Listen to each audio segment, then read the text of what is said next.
اعوذ باللہ من الشیطان الرجیم بسم اللہ الرحمن الرحیم الحمد للہ والصلاة والسلام علی رسول اللہ وآلہ آل اللہ واللعنۃ الدائمۃ علی اعدائہم وأعداء اللہ من یوم عداوتہم الی یوم لقاء اللہ اما بعد فقال اللہ تبارک و تعالی فی کتابہ المجید وفرقانہ الحمید اعوذ باللہ من الشیطان الرجیم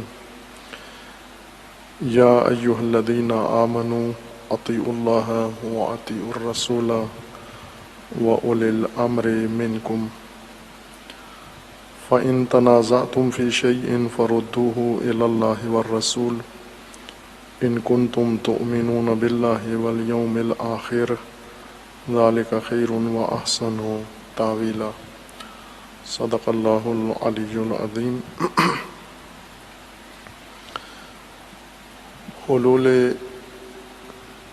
ماہ شوال و عید سعید فطر تمام بندگان خدا اور تمام روزے داران اس ماہ مبارک میں اہل قیام و سیام کو تبریک و تہنیت عرض ہے، اور ساتھ ہی اس بات کا تأسف بھی کہ ماہ مبارک رمضان جیسی فرصت ہم سب سے جدا ہو رہی ہے اور ہم اس سے آج سے محروم ہو رہے ہیں۔ بہرکیف خوشا بحال آنان کے اس ماہ سے بخوبی اپنا حصہ دریافت کیا ہے۔ اللہ تعالیٰ کی توفیقات سے سفر بندگی اسی ادب کے ساتھ کیا ہے جس کا حکم انہیں دیا گیا تھا، اور حق رمضان ادا کیا ہے اور قرب الہی حاصل کیا ہے، استغفار و توبہ کا عمل انجام دیا ہے اور اسے خداوند تبارک و تعالیٰ کی بارگاہ سے قبول کروایا ہے، اور ایک ولادت جدید پائی ہے اس ماہ کے اندر، ایک شخصیت اپنی اثر نو تشکیل دی ہے و تعمیر کی ہے، اور اب اپنی معمول کی زندگی میں ماہ مبارک کے بعد اس کے زاد و توشہ سے انشاءاللہ بہرہ مند ہوں گے اور اپنی زندگی اس تقوی کے سائے میں بسر کریں گے جو انہیں ماہ مبارک میں نصیب ہوا ہے۔ طوبیٰ لہم و ہنیئا لہم۔ عید سعید فطر کے احکام میں سے واجب زکوٰۃ فطرہ ہے جو ہر مومن مسلمان کے اوپر لازم ہے، واجب دے کہ وہ اپنا بھی ادا کرے اور اپنے ذوی الحقوق کا جو اس کی کفالت میں آتے ہیں، جو لوگ جس تفصیل کے ساتھ کتب فقہیہ کے اندر بیان کیا گیا ہے، جو افراد انسان کے تحت کفالت بھی آتے ہیں، ان کا بھی زکوٰۃ فطرہ لازم ہے عید سعید فطر پر۔ اور زکوٰۃ فطرہ سے مراد یہ ہے کہ انسان مال کسی بھی صورت میں، مالیت والی شے کی صورت میں یا پیسے کی صورت میں ادا کرے، اور اس کی ادائیگی کا جو قانون معیار ہے معمولاً رائج متدینین کے اندر کہ وہ 3 کلو وہ خوراک جو مصرف کرتے ہیں اس میں سے ادا کر دیتے ہیں، جو عموماً مختلف دینی مذہبی مراکز و شخصیات کی طرف سے ایک مبلغ اعلان کر دیا جاتا ہے گندم کی قیمت یا کسی اور جنس کی قیمت، اور اس کے مطابق مومنین عمل کرتے ہیں۔ اور یہ بھی تمام علماء کا اتفاق ہے اس بات پر کہ زکوٰۃ فطرہ اس مقدار میں آپ نے دینا ہے اور اس شے میں سے دینا ہے جو آپ نے سال بھر کھایا ہے، جو آپ کا عمومی اور غالب کھانا رہا ہے، یعنی اکثر ایام میں جو مواد غذائی آپ نے استعمال کیا ہے، جس کو اکثریتی یا عمومی کھانا کہتے ہیں، وہ آپ نے اپنے گھر کے اندر معمول سال بھر میں جو کچھ کیا ہے اسی میں سے یہ مقدار، اتنی مقدار آپ نے ادا کرنی ہے ہر فرد کے بدلے۔ اگر بچہ ہے اس کے بدلے میں، گھر میں مہمان ہے اس کے بدلے میں بھی، گھر میں اگر کوئی زیر کفالت ملازم ہے اس کے بدلے میں بھی، اور جو بھی گھر میں اولاد ہے، ازواج ہیں یا دیگر افراد ہیں، ان سب جن کا نان نفقہ انسان کے ذمے ہے دیتا ہے اور وہ اس کے دسترخوان پر کھاتے ہیں یا اس کی درآمد سے کھاتے ہیں، ان سب کا زکوٰۃ فطرہ اس مقدار میں دینا لازم ہے۔ چونکہ پہلے عموماً لوگوں کی غذا، عام غذا گندم ہوتی تھی اور گندم سے روٹی بنا کے کھاتے تھے، اور روٹی غذا کا اصل بڑا جز ہوتا تھا، اور روٹی کے ساتھ پھر کوئی اور چیز مہیا کی جاتی تھی تاکہ روٹی سہولت سے کھائی جا سکے۔ لیکن اس وقت معمول کی غذا لوگوں کی روٹی نہیں ہے، گندم نہیں ہے، بلکہ روٹی اب اس لیے کھائی جاتی ہے تاکہ دوسرا مواد غذائی انسان تناول کر سکے۔ لہذا جس نے سال بھر میں جو کچھ تناول کیا ہے اور اکثریتی غذا اس کی رہی ہے، اکثر دنوں میں یہ غذا کھائی ہے اس نے، اسی کی یہ مقدار 3 کلو اسی کا حق ادا کرے گا۔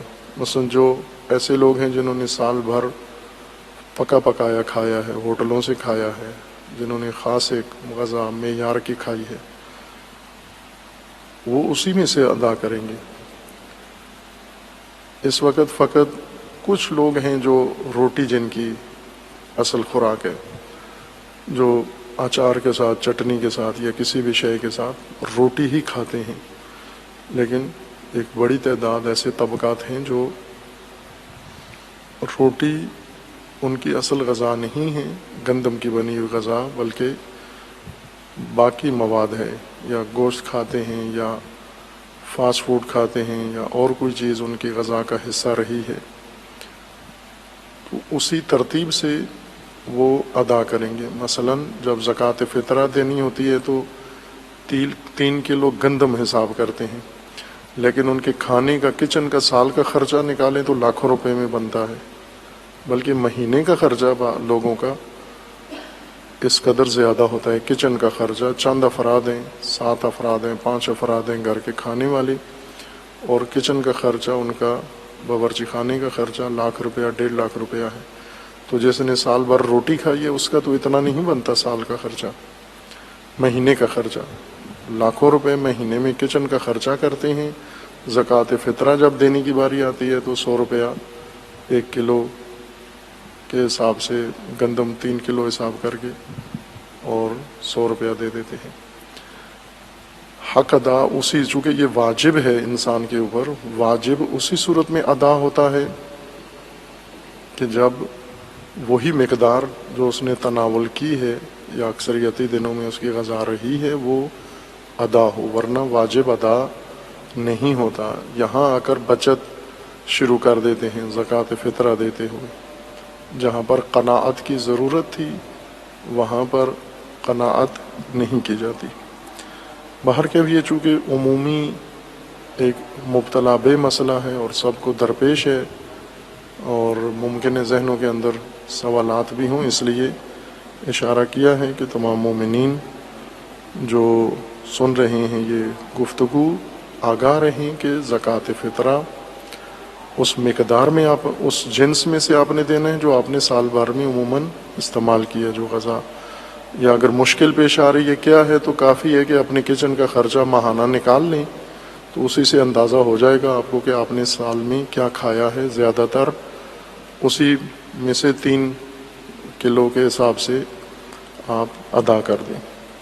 اور زکوٰۃ فطرہ عموماً دے دیتے ہیں سیاسی تنظیموں کو اور ویلفیئر تنظیموں کو دے دیتے ہیں۔ زکوٰۃ فطرہ اگر کسی غیر مستحق کو دے دیا آپ نے، ادا نہیں ہوتا، چونکہ ایک اس قسم کے بھی نیٹ ورک بنے ہوئے ہیں متدینین کے ہاں، مختلف امور کے لیے بنے ہوئے گروہ اور ٹولے یا حزبیں ہیں، وہ عید قربان کی کھالیں اکٹھی کر لیتے ہیں اور عید فطر کا فطرانہ لوگوں سے وصول کر لیتے ہیں۔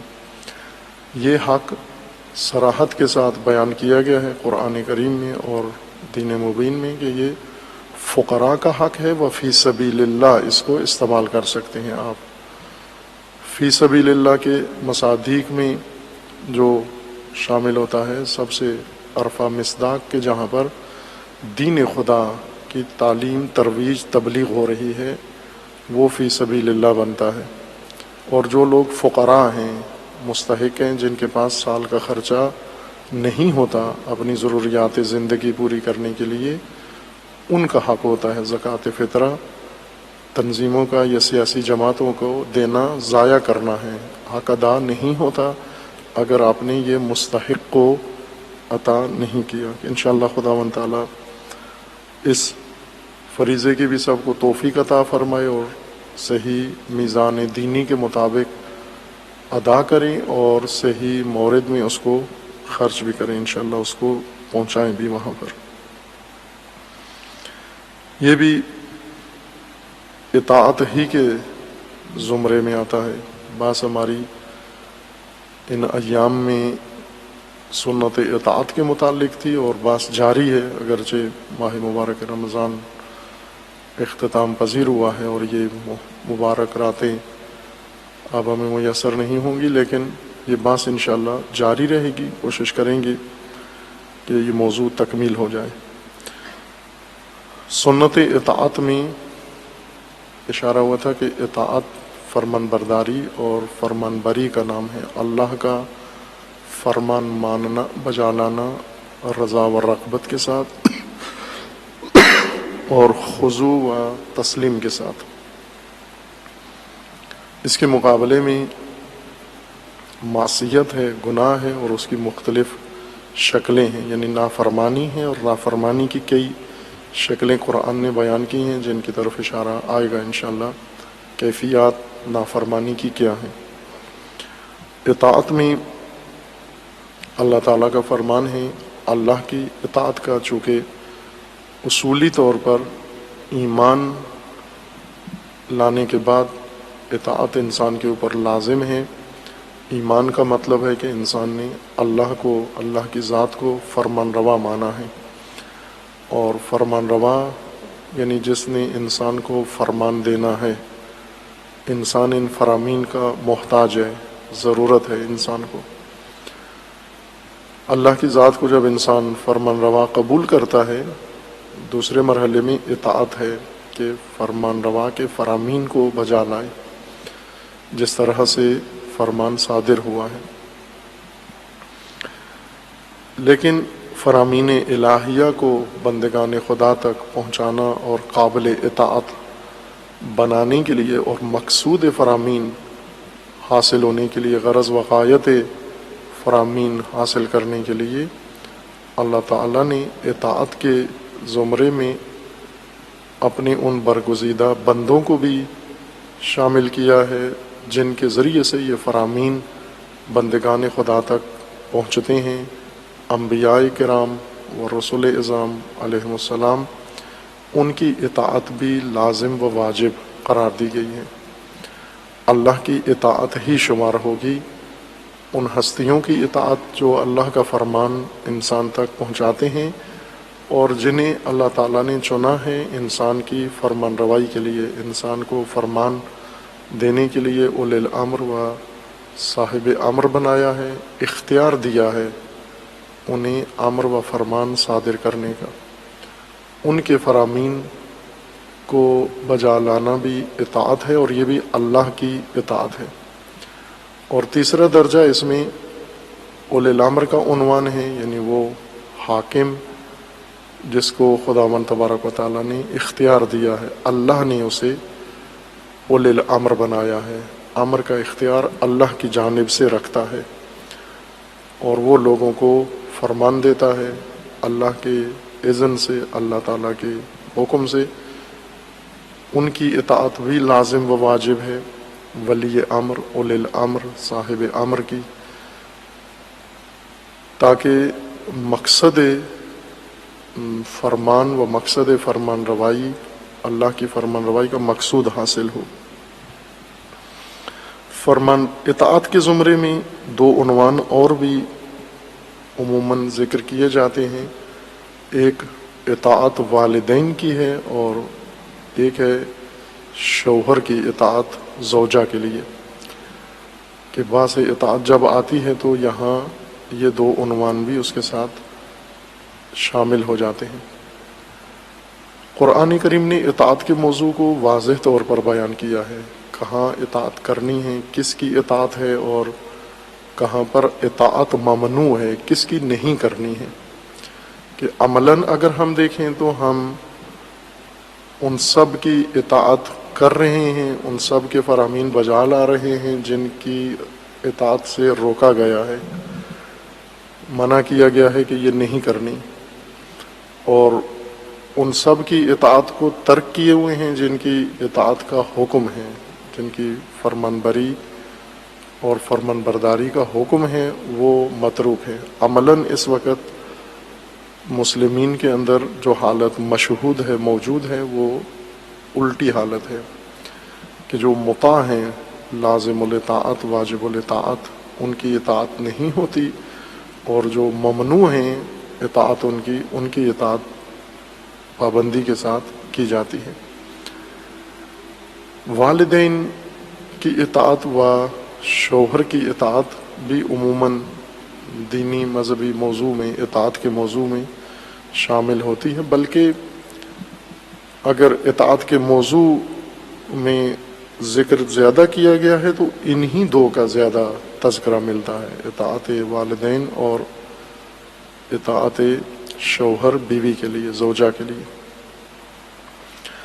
آیا یہ حق اطاعت ہے حاصل والدین کو کہ اولاد فرمان بردار ہو اور فرمان بار ہو، جو فرمان والدین دیں اولاد کے لیے لازم ہے، واجب ہے، اسے اطاعت کریں، بجا لائیں، اور اسی طرح شوہر جو حکم دے بیوی کو، آیا اس کے لیے لازم ہے، واجب ہے، وہ جو کچھ کہے اسے بجا لائے، اس کے مطابق عمل کرے۔ اطاعت کا حق اللہ کی طرف سے عطا ہوگا، چونکہ قانون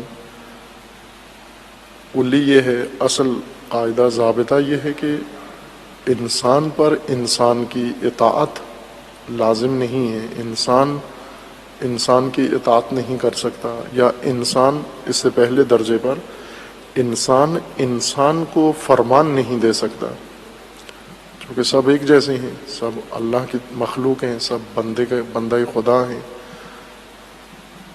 انسانوں میں آپس میں کوئی تفاوت نہیں ہے، اس لیے کوئی انسان بحیثیت انسان طبعی طور پر یا کسی بھی قانون معیار کے مطابق ایک انسان دوسرے انسان کو فرمان نہیں دے سکتا۔ فرمان کا مطلب یہ ہوتا ہے کہ ایک شخص ارادہ کرتا ہے فعل کا، عمل کا، کام کا، دوسرے سے تقاضا کرتا ہے، ارادہ کرتا ہے کہ فلاں آدمی یہ کام کرے، دوسرا آدمی یہ کام کرے۔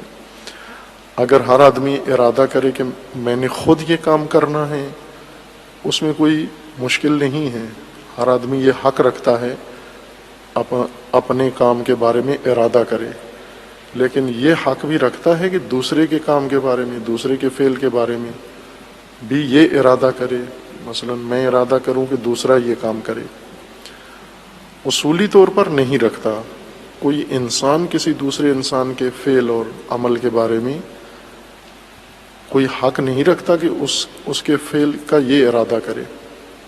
بس جب ارادے کا حق نہیں ہے تو فرمان بھی نہیں دے سکتا.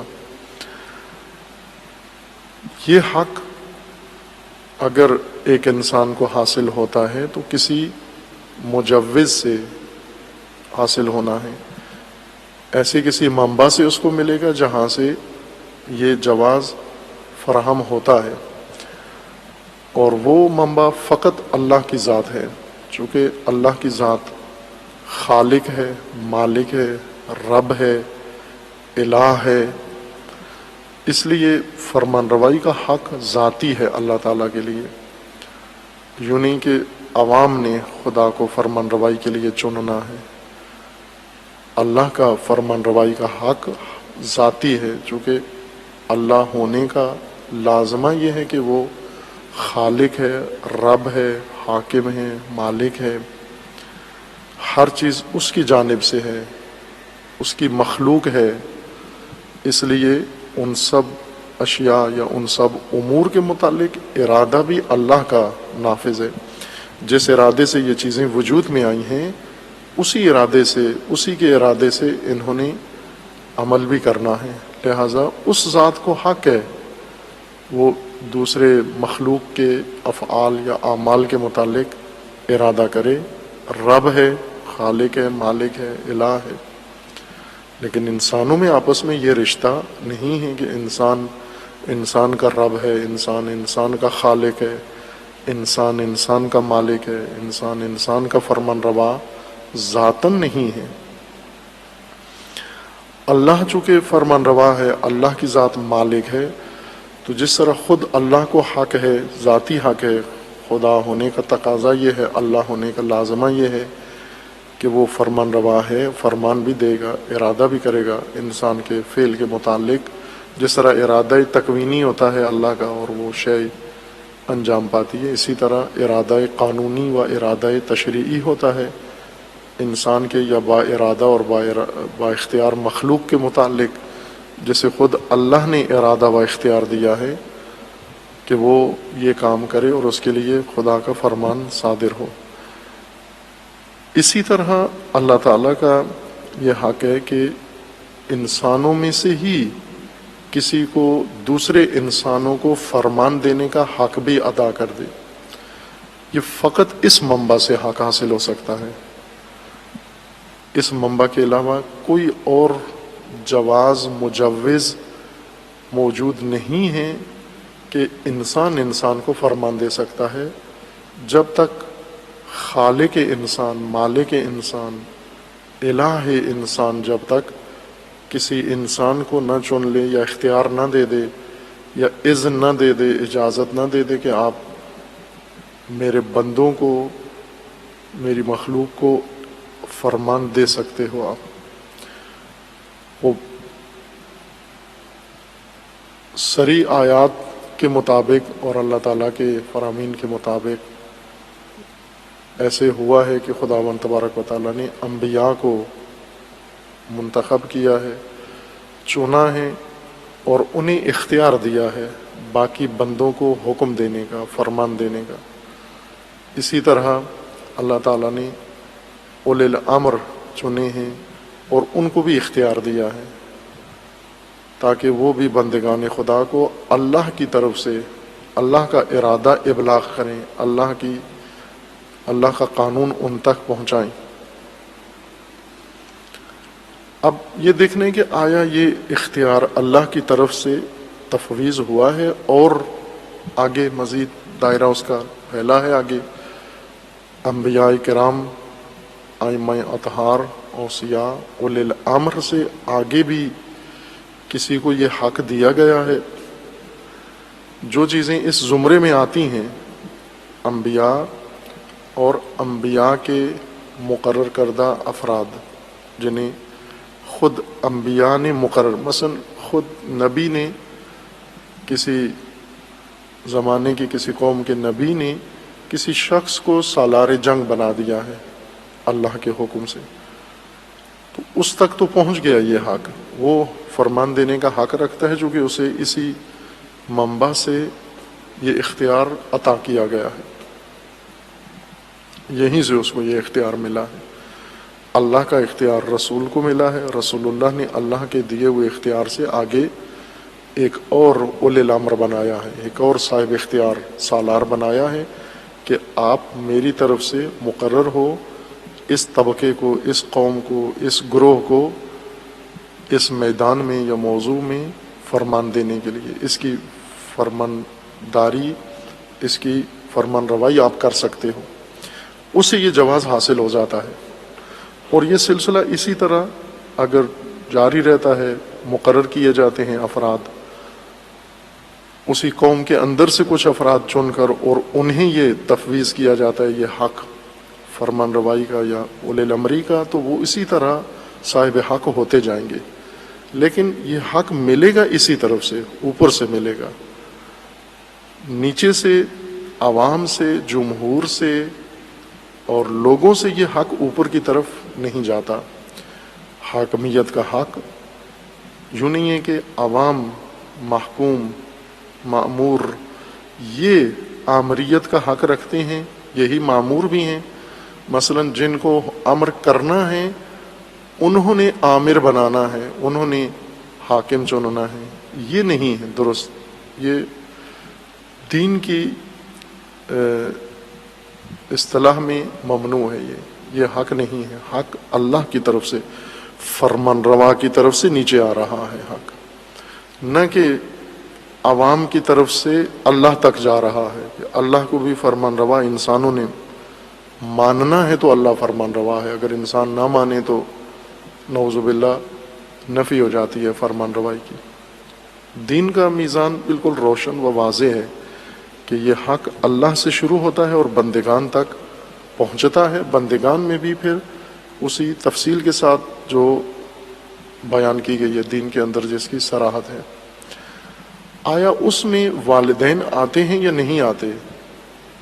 والدین کو کسی جگہ یہ حق کے فرمان روائی سونپا گیا ہو اپنی اولاد کی نسبت، کہ اولاد کو عمر بھر کے لیے یا کسی خاص عہد کے لیے، کسی خاص سن کے لیے والدین یہ کام کر سکتے ہیں۔ جیسا پہلے اشارہ کیا تھا کہ بہت سارے ابحاث ان میں جس تبیین کی ضرورت تھی، جس وضاحت کی ضرورت تھی، وہ نہیں ہوئی دین شناسی کے مرحلے میں۔ بعض معارف کا حق ادا نہیں ہوا، برعکس بعض دیگر کا حق ضرورت سے زیادہ ادا ہوا ہے۔ جیسے اشارہ کیا ایک دو دن پہلے کہ ایک حدیث ہے لا تنقض الیقین بالشک، اس کا حق حد سے زیادہ ادا ہو گیا ہے، لیکن باقی بہت سارے معارف ایسے ہیں جن کا سرے سے بنیادی حق بھی ادا، ابھی شاید لغوی حق بھی ان کا ادا نہیں ہوا، انہیں متروک رکھا گیا ہے۔ یہ جیسے حقوق کے بارے میں اشارہ کیا تھا کہ مثلا احکام کا حق ادا ہوا ہے کسی حد تک محدود دائرے میں، عبادی احکام کا، نہ تمام احکام جو اللہ نے مقرر فرمائے تمام کا حق ادا نہیں ہوا دین شناسی کے مرحلے میں۔ ابھی احکام اس طرح سے شناخت نہیں ہوئے، تدوین نہیں ہوئے کہ آئینی دستوری حالت میں بندگان خدا تک زندگی کے تمام امور میں پہنچائے جائیں۔ بہت محدود دائرے کے احکام ہیں، باقی امور کے احکام ابھی اس طرح سے تدوین نہیں ہوئے، یعنی توضیح المسائل کی شکل میں نہیں آئے۔ شکیں اور باریکیاں اور جزیات ان کی تفصیلات نہیں بیان کی گئیں، شاید ان کی کلیات بھی ابھی تبیین نہیں ہوئی۔ اور ان میں سے حقوق ہیں، حقوق جو انسان کے اوپر عائد ہوتے ہیں، مختلف چیزوں کے حقوق، انسانوں کے حقوق، ماحولیات کے حقوق، زمین کے حقوق، آئندہ نسلوں کے حقوق، موجودہ نسلوں کے حقوق، ارد گرد لوگوں کے حقوق، جن کے ساتھ تعلقات ہیں ان کے حقوق، جن کے ساتھ نہیں ہیں تعلقات ان کے حقوق، یہ سب حقوق ہمارے دینی نصاب میں شامل نہیں ہیں، اور یہ کمی ہے، کمزوری ہے، جیسے دوسروں نے اس کمی کو پورا کرنے کی کوشش کی ہے اور اس سے نتیجہ الٹ نکل رہا ہے۔ اس سے احکام کی نفی کر کے حقوق کو جانشین احکام بنایا جا رہا ہے۔ یہ دین شناسی کے مرحلے کی کمزوری ہے جس سے بے دین فائدہ اٹھاتے ہیں۔ اسی طرح یہ موضوعات بھی ہیں جن میں اطاعت کا موضوع ہے، جو اس طرح سے تبیین نہیں ہوا، حتیٰ تفسیر کی کتابوں میں جہاں اصل موضوع بنتا ہے اطاعت کا، کہ اطاعت کو ایک دفعہ کھول کے تمام دائرہ اطاعت اس کا ذکر کر دیا جائے۔ مخلوط ہیں ابحاث آپس میں، احکام کی باس اور اطاعت کی باس اور باقی عناوین۔ والدین کے متعلق جو قرآن کریم کی تاکید ہے وہ احترام ہے، حرمت والدین ہے، احسان بالوالدین ہے، یعنی انسان کا رویہ والدین کے ساتھ کیسا ہو، اولاد کا رویہ اپنے ماں باپ کے ساتھ۔ اس پر قرآن بہت حساس ہے، اس کو اہمیت دی ہے اور غیر معمولی اہمیت دی ہے قرآن کریم میں۔ اولاد کا رویہ کیسا ہو ماں باپ کے ساتھ، اس رویے کو اطاعت کے معنی میں لیا گیا ہے،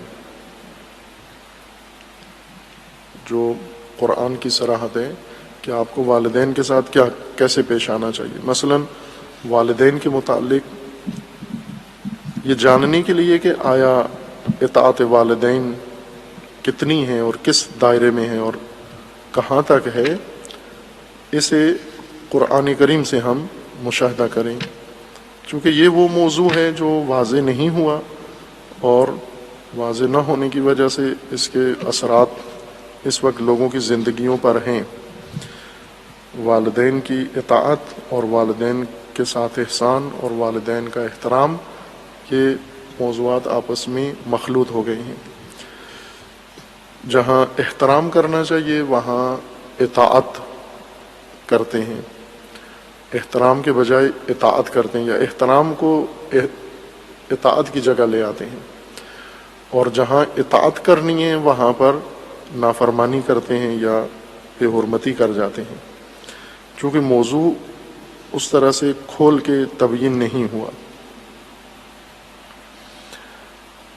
والدین کے متعلق قرآن کریم میں سورہ مبارکہ بقرہ میں آغازین آیات میں اللہ تعالیٰ کا فرمان ہے۔ سورہ مبارکہ بقرہ آیت 83 میں، سورہ مبارکہ بقرہ آیت 83 میں اللہ تعالیٰ کا فرمانا ہے وَإِذْ أَخَذْنَا مِيثَاقَ بَنِي إِسْرَائِيلَ لَا تَعْبُدُونَ إِلَّا اللَّهَ وَبِالْوَالِدَيْنِ إِحْسَانًا وَذِي الْقُرْبَى وَالْيَتَامَى وَالْمَسَاكِينِ وَقُولُوا لِلنَّاسِ حُسْنًا وَأَقِيمُوا الصَّلَاةَ وَآتُوا الزَّكَاةَ ثُمَّ تَوَلَّيْتُمْ إِلَّا قَلِيلًا مِّنكُمْ وَأَنْتُمْ مُعْرِضُونَ۔ اللہ تعالیٰ کا فرمانا ہے، یہ فرمان ہے اللہ کا والدین کی نسبت، کہ اس فرمان خدا کو اگر انسان ماں باپ کے بارے میں عمل کرے تو یہ اطاعت ہے، اللہ کے فرمان کی اطاعت ہے، اللہ کی فرمان برداری ہے اور اللہ کی فرمان بجا آوری ہے۔ انسان مطیع خدا ہوتا ہے۔ اگر یہ فرمان اللہ کا ٹھکرا دے ماں باپ کے بارے میں، چونکہ اللہ تعالیٰ کے فرامین انسان کی زندگی کے مختلف موضوعات اور مختلف امور کے بارے میں ہیں، ایسے فرامین نہیں ہیں اللہ تعالیٰ کے جو انسان کی زندگی سے تعلق نہ رکھتے ہوں، عملی زندگی سے مربوط نہ ہوں، فضائی اور خلائی احکام موجود نہیں ہیں۔ کوئی حکم ایسا اللہ کا نہیں ہے جو انسان کی عملی زندگی سے یا اس کی عملی زندگی کے کسی شعبے سے متعلق نہ ہو۔ اس جگہ فرمان ہے اس آیہ کریمہ میں وَإِذْ أَخَذْنَا مِيثَاقَ بَنِي إِسْرَائِيلَ، ہم نے بنی اسرائیل سے میثاق لیا ہے، یعنی بہت پختہ مضبوط عہد لیا ہے۔ عہد اس بات پر لیا ہے کہ لا تعبدون الا اللہ، اللہ کے علاوہ کسی کی بندگی عبادت نہیں کرنی ہے۔ وَبِالْوَالِدَيْنِ إِحْسَانًا، اور والدین کے ساتھ احسان کرنا ہے، وذی القربیٰ اور قرابت داروں کے ساتھ بھی احسان کرنا ہے، والیتامى یتیموں کے ساتھ بھی احسان سے پیش آنا ہے، والمساکین مساکین کے ساتھ بھی رویہ آپ کا احسان ہو، وبالوالدین احسانا یہ عہد ہے خدا کا، والدین، قرابت دار، یتیم، مساکین، ان کے ساتھ آپ کا رویہ احسان ہو، ان کے ساتھ آپ کا برتاؤ وہ احسان کے تحت، احسان کے زمرے میں درج ہوتا ہو۔ احسان اردو میں اور فارسی میں احسان کہتے ہیں بھلائی کرنا، کسی کے ساتھ کسی کی مدد کر دینا، ضرورت کے وقت اس کی ضرورت پوری کر دینا، مشکل کے وقت اس کی مشکل دور کرنا، تعاون کر دینا۔ احسان کو ہم نے خود ایک عمل، دیگر اعمال کے مقابلے میں ایک عمل شمار کر لیا ہے۔ مثلا رشتہ داروں کے ساتھ احسان، فرض کریں جی کسی کو پوچھتے ہیں کہ فلاں رشتہ دار آپ کا آپ سے ملتا ہے، کہتے ہیں ہاں ملتا ہے، بات چیت ہوتی ہے، ہمیں اپنے یہاں بلاتے ہیں، ہم ان کے یہاں آتے ہیں، آتا جانا سب کچھ ہے، آیا ان کا کوئی احسان بھی ہے آپ کے اوپر؟ کہتے ہیں نہ ہمارے اوپر کسی کا کوئی احسان نہیں ہے، تعلقات ہمارے بہت اچھے ہیں لیکن ہم کسی کا احسان سے میں نہیں لیتے، اور نہ انہوں نے کیا ہے کوئی احسان آج تک ہم پر، نہ ہم سہتے ہیں کسی کا احسان، مانتے ہیں۔ یہ استعمال لفظ احسان کا کہ تعلقات ہیں، بات چیت ہے، رفت و آمد ہے، لیکن ہم ان کا احسان مانتے نہیں ہیں، سنتے نہیں ہیں، قبول نہیں کرتے۔ چونکہ احسان ایک خاص عمل کو کہتے ہیں کہ ان کی طرف سے ہمارے حق میں، دوسروں کے حق میں کوئی ایسا عمل انجام پایا جائے بغیر کسی معاوضے کے، بغیر کسی صلے کے، وہ آئیں اور ہماری مشکل کوئی حل کر دیں۔ جبکہ قرآن کریم میں احسان اس محدودیت کے اندر نہیں ہے، احسان حسن سے ہے، حسن، موزونیت، تناسب، یعنی آپ کا ہر عمل صفت حسن رکھتا ہو۔ آپ والدین کے ساتھ اور اقارب کے ساتھ، یتیموں کے ساتھ، مساکین کے ساتھ آپ کا جتنا بھی رویہ ہے وہ سارا محسنانہ ہو، اس کے اندر حسن ہو، یعنی وہی ہو جسے ہونا چاہیے۔ موضوع وہی چیز ہوتی ہے جسے ہونا چاہیے۔ انسان کو اللہ نے عقل دی ہے، پیمانہ دیا ہوا ہے، اور بخوبی درک کر سکتا ہے کہ کیا ہونا چاہیے۔ یہ انسان کے ادراک میں خدا نے یہ رکھا ہوا ہے، ڈالا ہوا ہے کہ کیا ہونا چاہیے۔ یہ نہیں کہہ سکتا کہ مثلا کھانا کھاتے ہوئے انسان کھانا کیسے ہونا چاہیے بخوبی تشخیص دے سکتا ہے کیسا ہونا چاہیے۔ کوئی ایسا انسان نہیں ہے، بے وقوف ترین انسان بھی نہیں ایسا نہیں جو یہ نہ بتا سکے کہ کھانا کیسے ہونا چاہیے۔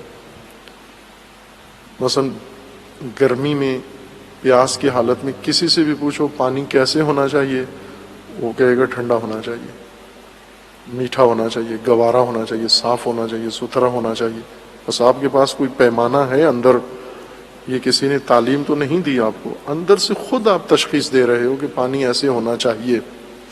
اور ایسا ہی ہے، انسان کے اندر یہ تشخیص موجود ہے کہ کیا چیز اس وقت لازم ہے، جس کی جگہ خالی ہے اور جس کا ہونا یہاں ضروری ہے، اس کے ہونے سے یہاں کی تقاضا یا یہاں کا اقتضا پورا ہوتا ہے۔ اسے مختلف زبانوں میں مختلف اصطلاحات کے ساتھ بیان کیا جاتا ہے کہ یہاں کیا چیز جچتی ہے، کیا مناسب ہے، کیا چیز یہاں ضروری سمجھی جاتی ہے۔ اگر وہی چیز جسے ہونا چاہیے اور وہ ہو، یہی حسن ہے، اسی کو حسن کہتے ہیں۔ جسے ہونا چاہیے تھا وہی ہو، اور وہیں پر ہو جہاں ہونا چاہیے تھا، ویسے ہو جس طرح سے اس کو ہونا چاہیے تھا، اس کو حسن کہتے ہیں۔ یہ موزونیت ہے، یہ توازن ہے۔ انسان کھانے پینے میں تو تشخیص دے لیتا ہے، کھانا کتنا ہونا چاہیے، کیسا ہونا چاہیے، پینا مشروب کیسا ہونا چاہیے، کتنا ہونا چاہیے، یہاں بتا سکتا ہے۔ اس کے علاوہ تمام امور میں بتا سکتا ہے۔ مثلا جب ایک آدمی دوسرے کے ساتھ بات کرتا ہے تو جس کے ساتھ گفتگو ہو رہی ہے وہ یہ تشخیص دیتا ہے کہ کیسے بات ہونی چاہیے تھی، لیکن یہ ویسے کر نہیں رہا جیسے ہونی چاہیے تھی۔ مثلا احترام کے ساتھ بات کرتا، میری شخصیت کا خیال رکھتا، حرمت کا خیال رکھتا، میرے احترام کے ساتھ بات کرتا اور جو مربوط بات ہے وہ کرتا، دھیمے لہجے میں بات کرتا، اچھے لہجے میں بات کرتا، خوش اسلوبی کے ساتھ بات کرتا، یہ سب تشخیص دے سکتے ہیں۔ اگر انہی صفات کے ساتھ گفتگو کی جائے، اس کو کہتے ہیں قول حسن۔ یہ حسن القول ہے، یعنی بات کا حسن ہے، بات کی خوبصورتی ہے، بات کی خوبی ہے، بات کی موزونیت ہے کہ ویسے بات کی جائے جیسی ہونی چاہیے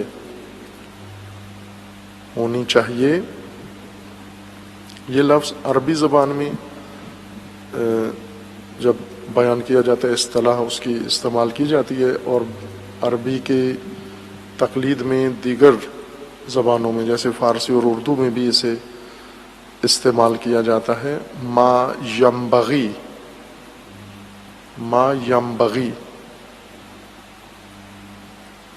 اسے ہونا چاہیے، ایسے ہونا چاہیے، جو ہونا چاہیے وہی موجود ہے۔ یہ کیا ہے؟ یہ وہی ہے کہ ما ینبغی، جسے ہونا چاہیے یہ وہی ہے۔ قرآن کریم میں بھی استعمال ہوا ہے یہ لفظ۔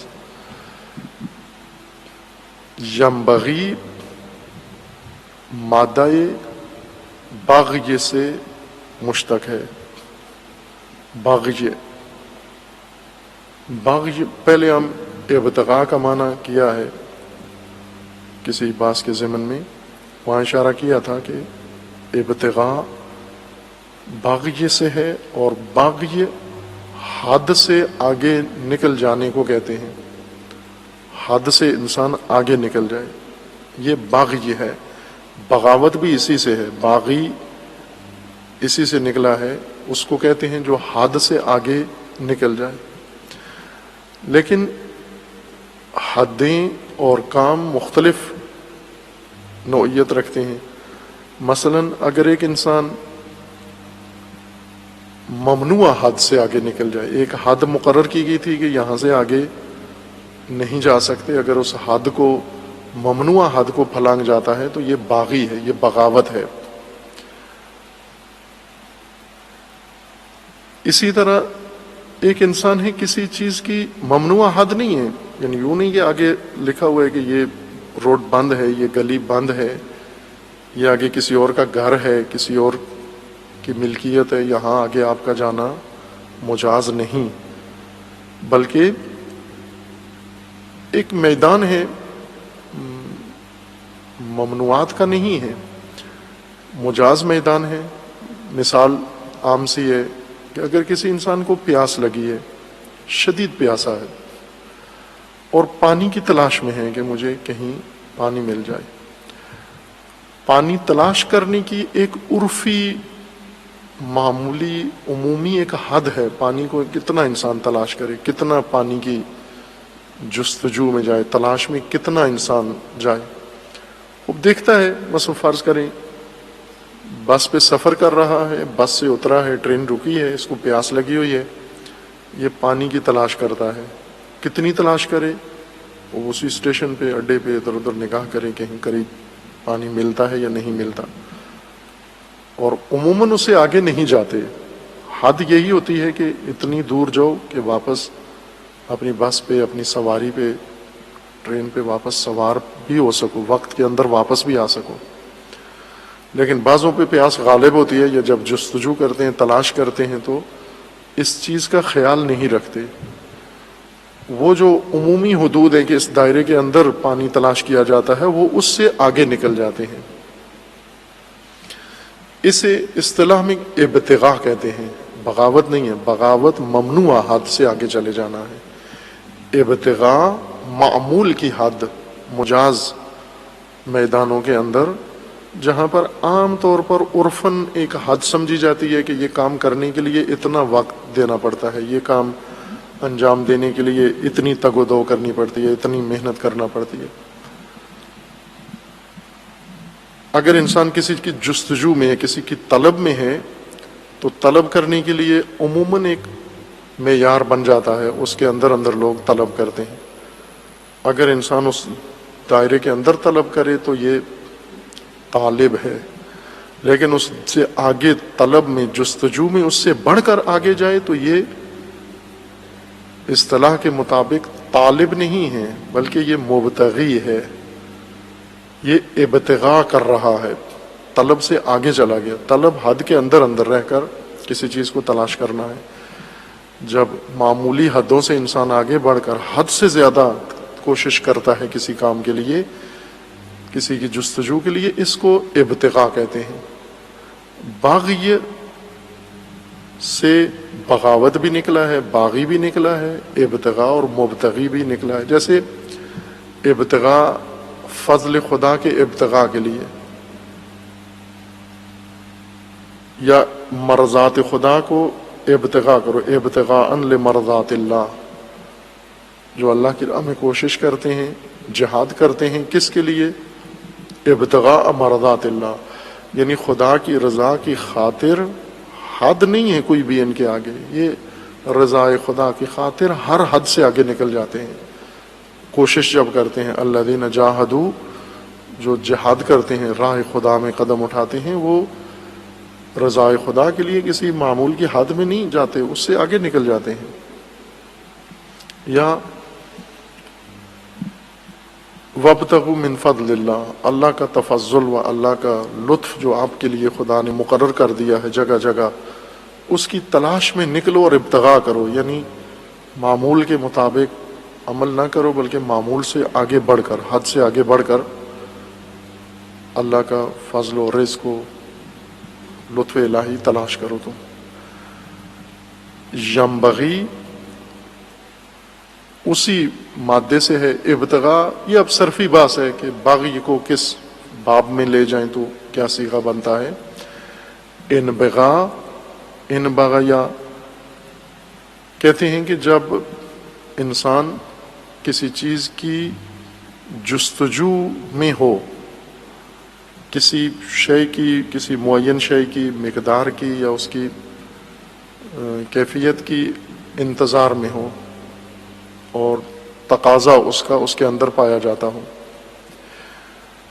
جستجو کا تقاضا، جستجو کی اقتضا جب انسان ظاہر کرے، اس کو انبغاء کہتے ہیں. ابتغاء جستجو کرنا ہے، کسی کی جستجو میں نکلنا ہے. انبغاء جستجو کا احساس، جستجو کا تقاضا، جستجو کی مانگ، یعنی خود جستجو کو انسان طلب کرتا ہے. طلب جستجو ہے ایک طرح سے انبغاء.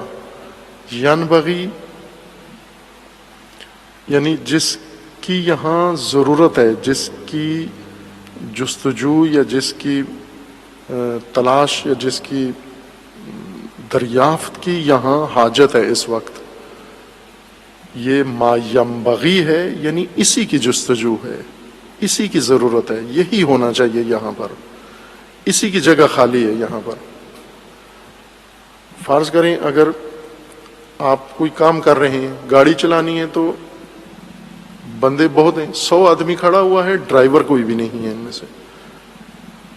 خوب یہاں پر ایک تقاضا پایا جاتا ہے، ایک جستجو پائی جاتی ہے، ایک انتظار ہے کہ کوئی آئے، کسی کی یہاں جگہ خالی ہے. یہ 100 آدمی باری باری سب بلاتے ہیں، یہ آیا ہے، یہ چاہیے آپ کو، نہیں یہ بھی نہیں چاہیے. کیوں کہ یہاں پر اس صورتحال میں یا گاڑی کے ڈرائیونگ کے لیے جس کا خلا ہے، جو نہیں ہے، جو گیپ ہے، وہ یہ نہیں ہے، یہ ینبغی نہیں ہے، انبغاء اس کا نہیں ہے یہاں پر، یہ ما ینبغی نہیں ہے، یعنی تقاضا اس کا نہیں ہے یہاں پر، جستجو اس کی نہیں ہے یہاں پر. یہ مما لا ینبغی ہے، یہ وہ آ گیا ہے جس کی ضرورت نہیں ہے، جس کا تقاضا نہیں ہے، جس کی یہاں گنجائش نہیں ہے. اصلا اس کی کوئی ضرورت ہی نہیں تھی یہاں پر آنے کی، اسے کیوں بھیج دیا آپ نے؟ ڈرائیور چاہیے تھا، آپ سواری بھیج دی ہے، یہ لا ینبغی ہے، یعنی یہ وہ آ گیا ہے جس کا سرے سے ہمیں ضرورت ہی نہیں ہے. اور یہ بہت اہم ہے امت اسلامی کے لیے کہ امت اسلامی کو جن چیزوں کی ضرورت ہے ما ینبغی، اور جو آئے ہیں، جو ملے ہیں، جو میسر ہیں اس وقت، ان میں اگر ہم غور کریں تو یہی فاصلہ ہے ان کے اندر. مثلا شخصیات، امت اسلامی کو تاریخ میں اور آج جو شخصیات ملی ہیں، ہر نسل کی خاص شخصیات ہوتی ہیں، خواص ہوتے ہیں، برجستہ لوگ علمی میدان میں، عملی میدان میں، ہر میدان میں کچھ لوگ نمایاں ہو کے سامنے آ جاتے ہیں. آیا یہی ہونے چاہیے؟ مثلا پاکستان کی انبغاء کیا ہے؟ پاکستان کو ضرورت ہے، ملک کو، پاکستانی قوم کو ضرورت ہے، شخصیات کی ضرورت ہے، قائدین کی ضرورت ہے، رہبروں کی ضرورت ہے، لیڈروں کی ضرورت ہے، قوم کو ضرورت ہے، ملک کو ضرورت ہے، مملکت کو ضرورت ہے. جو ابھی موجود ہیں انہی کی ضرورت تھی، یہی چاہیے نہ، ان میں سے کسی کی بھی ضرورت نہیں تھی جو اس وقت موجود ہے. ایک بھی ضروری نہیں تھا. یہ ڈرائیور ہی نہیں ہے، یہ گاڑی ہے، ڈرائیور چاہیے تھا. یہ کون ہیں؟ یہ سواری آئے ہیں.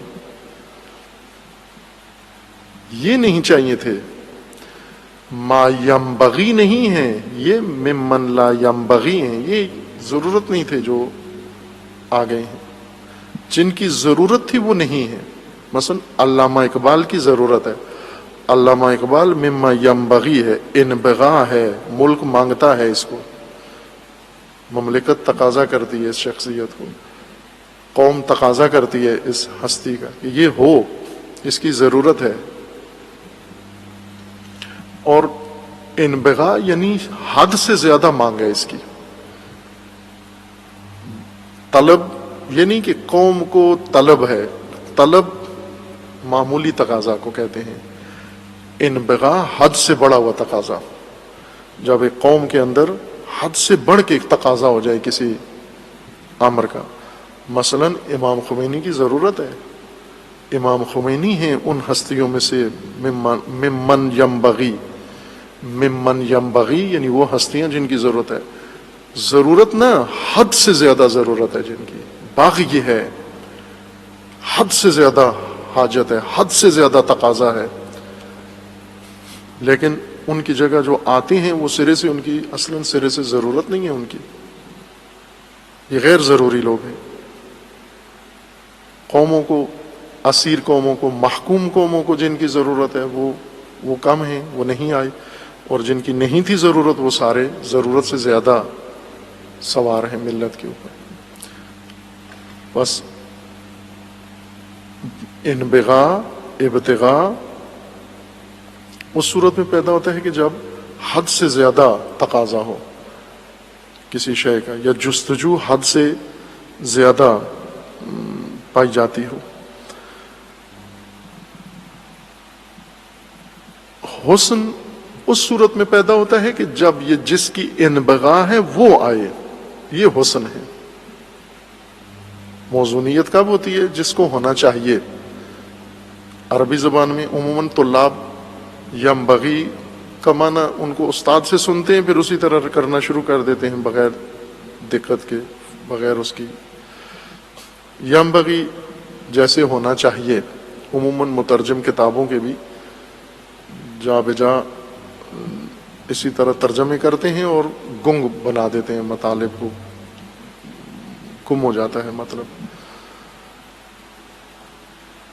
حد سے زیادہ جس چیز کی ضرورت ہو اگر وہ آ جائے، اس کے آنے سے توازن قائم ہوتا ہے، اس کے آنے سے موزونیت پیدا ہوتی ہے، اس کے آنے سے حسن پیدا ہوتا ہے. حسن اسی چیز کا نام ہے، اسی موزونیت کا نام حسن ہے، اسی توازن کا نام حسن ہے.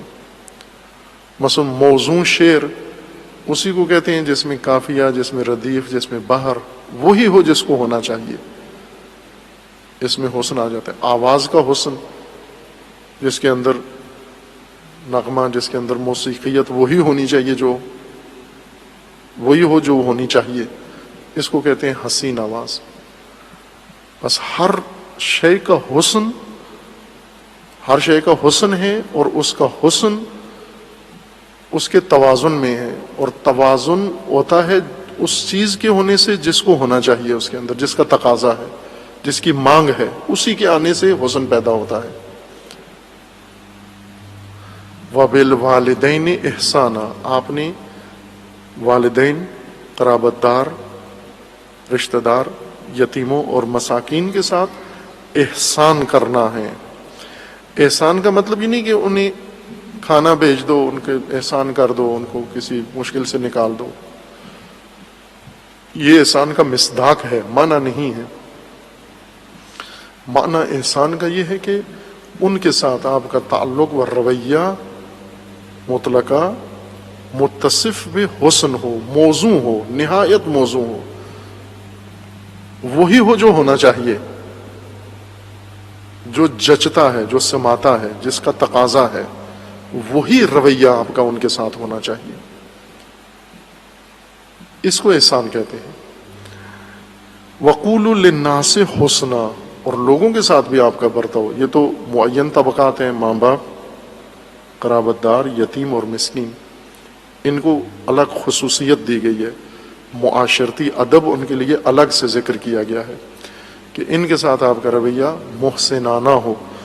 اور عموماً لوگوں کے ساتھ بھی آپ کا رویہ حسن سے متصف ہو، محسنانہ رویہ ہو. حسن اس کے اندر بھی موزونیت ہو، توازن ہو. عام لوگوں کے ساتھ جن کے ساتھ یہ تعلق، یہ رشتے نہیں ہیں، ان کے ساتھ بھی آپ کا تعلق ایسا ہونا چاہیے. وَأَقِيمُوا الصَّلَاةَ وَآتُوا الزَّكَاةَ ثُمَّ تَوَلَّيْتُمْ إِلَّا قَلِيلًا مِّنكُمْ وَأَنْتُمْ مُعْرِضُونَ. خوب یہاں والدین کا مقام اللہ تعالیٰ نے بہت اعلیٰ و ارجمند بیان کیا ہے، اور وہ یہ کہ ہم نے بنی اسرائیل سے عہد لیا ہے، میثاق لیا ہے پختہ. لا تعبدون الا اللہ وبالوالدین احسانا، عبادت خدا اور والدین کا احسان ایک ساتھ عہد کی شکیں بنائی ہیں. عہد کیا لیا ہے کہ اللہ کی بندگی اور والدین کا احسان. اللہ کی بندگی کے ساتھ والدین کے ساتھ رویہ، یہ اہمیت اور مقام والدین یا اقربا اور یتیم و مسکین کے مقام کی طرف، اہمیت کی طرف اشارہ ہے. لیکن اس میں اطاعت نہیں ہے، احسان ہے، رویہ اپنا، اور عمومی ہے. اس سے یہ نہیں ثابت ہوتا کہ والدین آپ کے فرمان روا ہیں.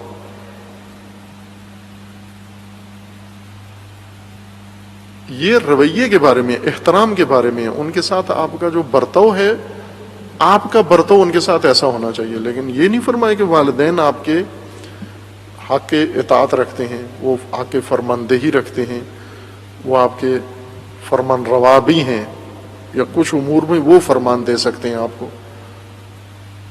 معذرت، سورہ بقرہ میں آیا 180 میں ہے، وہاں بھی والدین کے لیے خصوصی تاکید کی گئی ہے ایک اور مرحلے میں، کہ والدین کو انسان حتیٰ موت کے وقت حالت احتضار میں بھی والدین کی طرف دھیان رہے، توجہ رہے، والدین سے غفلت مرتے ہوئے بھی نہ ہو آپ کی. کتب علیکم اذا حضر احدکم الموت، جب تم میں سے کسی کو موت آ جائے، وقت موت آ جائے، لحظہ موت، حالت احتضار جب آ جائے، تو آپ کے اوپر لازم ہے، کتب علیکم واجب ہے، لازم ہے آپ پر کہ موت جب آ جائے، ان ترک خیرا الوصیۃ للوالدین والاقربین بالمعروف حقا علی المتقین، کہ وہاں پر بھی وصیت کرو، خیر، بہترین وصیت، اور وہ بھی والدین کے حق میں. موت کے وقت والدین کے لیے بہترین وصیت کر کے جاؤ، اور اقربا کے لیے، رشتہ داروں کے لیے. ابھی مومنین کی وصیتیں پڑھیں، وصیتیں یہ کرتے ہیں کہ میرے جنازے میں چچا بھی نہ آئے، ماموں بھی نہ آئے، کزن بھی نہ آئے، سسر بھی نہ آئے. وہ یہ وصیتیں کر کے جاتے ہیں. قرآن کیا کہہ رہا ہے کہ جب مرو اقربا کے حق میں بہترین وصیت کر کے جاؤ، اور خصوصاً والدین کے حق میں بہترین وصیت کر کے جاؤ. وصیت سے مراد یہ ہوتی ہے کہ آپ سے متعلقہ امور جو پیچھے رہ گئے ہیں ان کے بارے میں کیا کرنا ہے. مثلا آپ گھر چھوڑ کے جا رہے ہو، مال چھوڑ کے جا رہے ہو، کاروبار چھوڑ کے جا رہے ہو، جو آپ کی ملکیت میں تھا، ترکہ ہے آپ کا، اس میں میت کے جو فیصلے ہیں کہ اس میرے مال کو کیا کرنا، اسے وصیت کہتے ہیں. موت کے بعد اپنے اموال، اپنی املاک اور وہ امور جو میت کے حق ملکیت میں تھے، حق تصرف میں تھے، ان کے بارے میں میت کا فیصلہ کر کے جانا کہ ان کو کیا کرنا ہے. اس میں کہا گیا ہے کہ والدین کو مد نظر رکھ کے جاؤ کہ وہ والدین کے حق میں وصیت ہونی چاہیے. وصیتیں کر کے جو بعض والدین موجود ہوتے ہیں سسرال کے حق میں وصیت کر کے دے جاتے ہیں، یا پارٹنر کو وصیت کر کے دے جاتے ہیں، یا اور اپنے بیوی بچوں کو، بیوی کو ساری وصیت میں بیوی کا حق سارا لکھ جاتے ہیں. ماں باپ کو بالکل نظر انداز کر کے مرتے ہیں. یہاں سے فرمایا گیا کہ نہ، اس طرح سے مرو بھی نہیں، ماں باپ کو نظر انداز کر کے دنیا سے مرو بھی نہیں. تم سورہ بقرہ میں ہی آیا دیگر ہے، آیا 215 میں، اور پھر دنیاوی امور کے بارے میں والدین کے ساتھ جو رویہ قرآن نے بیان کیا ہے.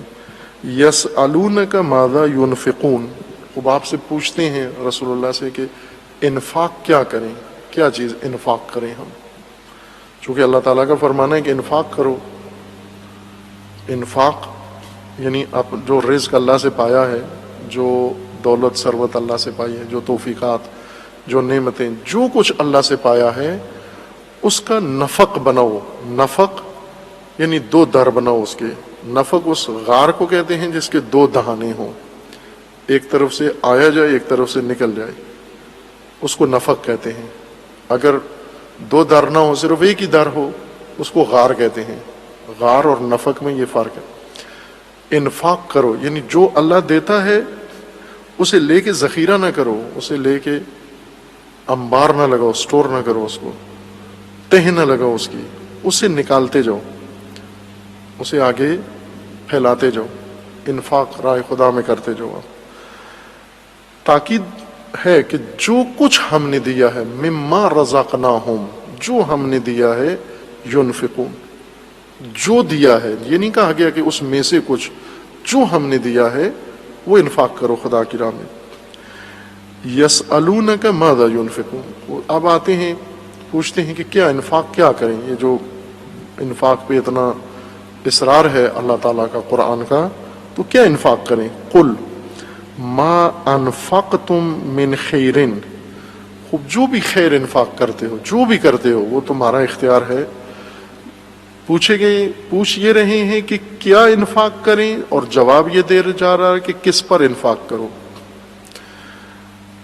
یسألونک ماذا ینفقون، قل آپ کے انہیں فرمائیے ما انفقتم، جو بھی انفاق کرتے ہو، من خیر فللوالدین والاقربین والیتامی والمساکین وابن السبیل وما تفعلوا من خیر فإن اللہ بہ علیم. جو بھی انفاق کرتے ہو خیر ہو، اس کی شرط یہ ہے کہ وہ خیر ہو. انفاق شر نہ ہو، یہ نہ ہو کہ شر انفاق کرو، جو آپ کے پاس فساد کی کوئی چیز ہے وہ پھیلاتے جاؤ معاشرے کے اندر. انفاق وہ کرو جو خیر ہے. اور کس کے لیے کرو؟ شروع کہاں سے کرو؟ ماں باپ سے شروع کرو، ماں باپ کے اوپر انفاق کرو. والاقربین، قرابت داروں کے اوپر انفاق کرو، یتیموں کے اوپر انفاق کرو، مساکین کے اوپر انفاق کرو، اور راہوں میں درماندہ مسافروں کے اوپر انفاق کرو، جو اپنے ملکوں میں درماندہ نہیں ہیں، محتاج نہیں ہیں، لیکن راستوں میں مسافرت میں ہو گئے ہیں، ضرورت مند ہو گئے ہیں، ان پر انفاق کرو.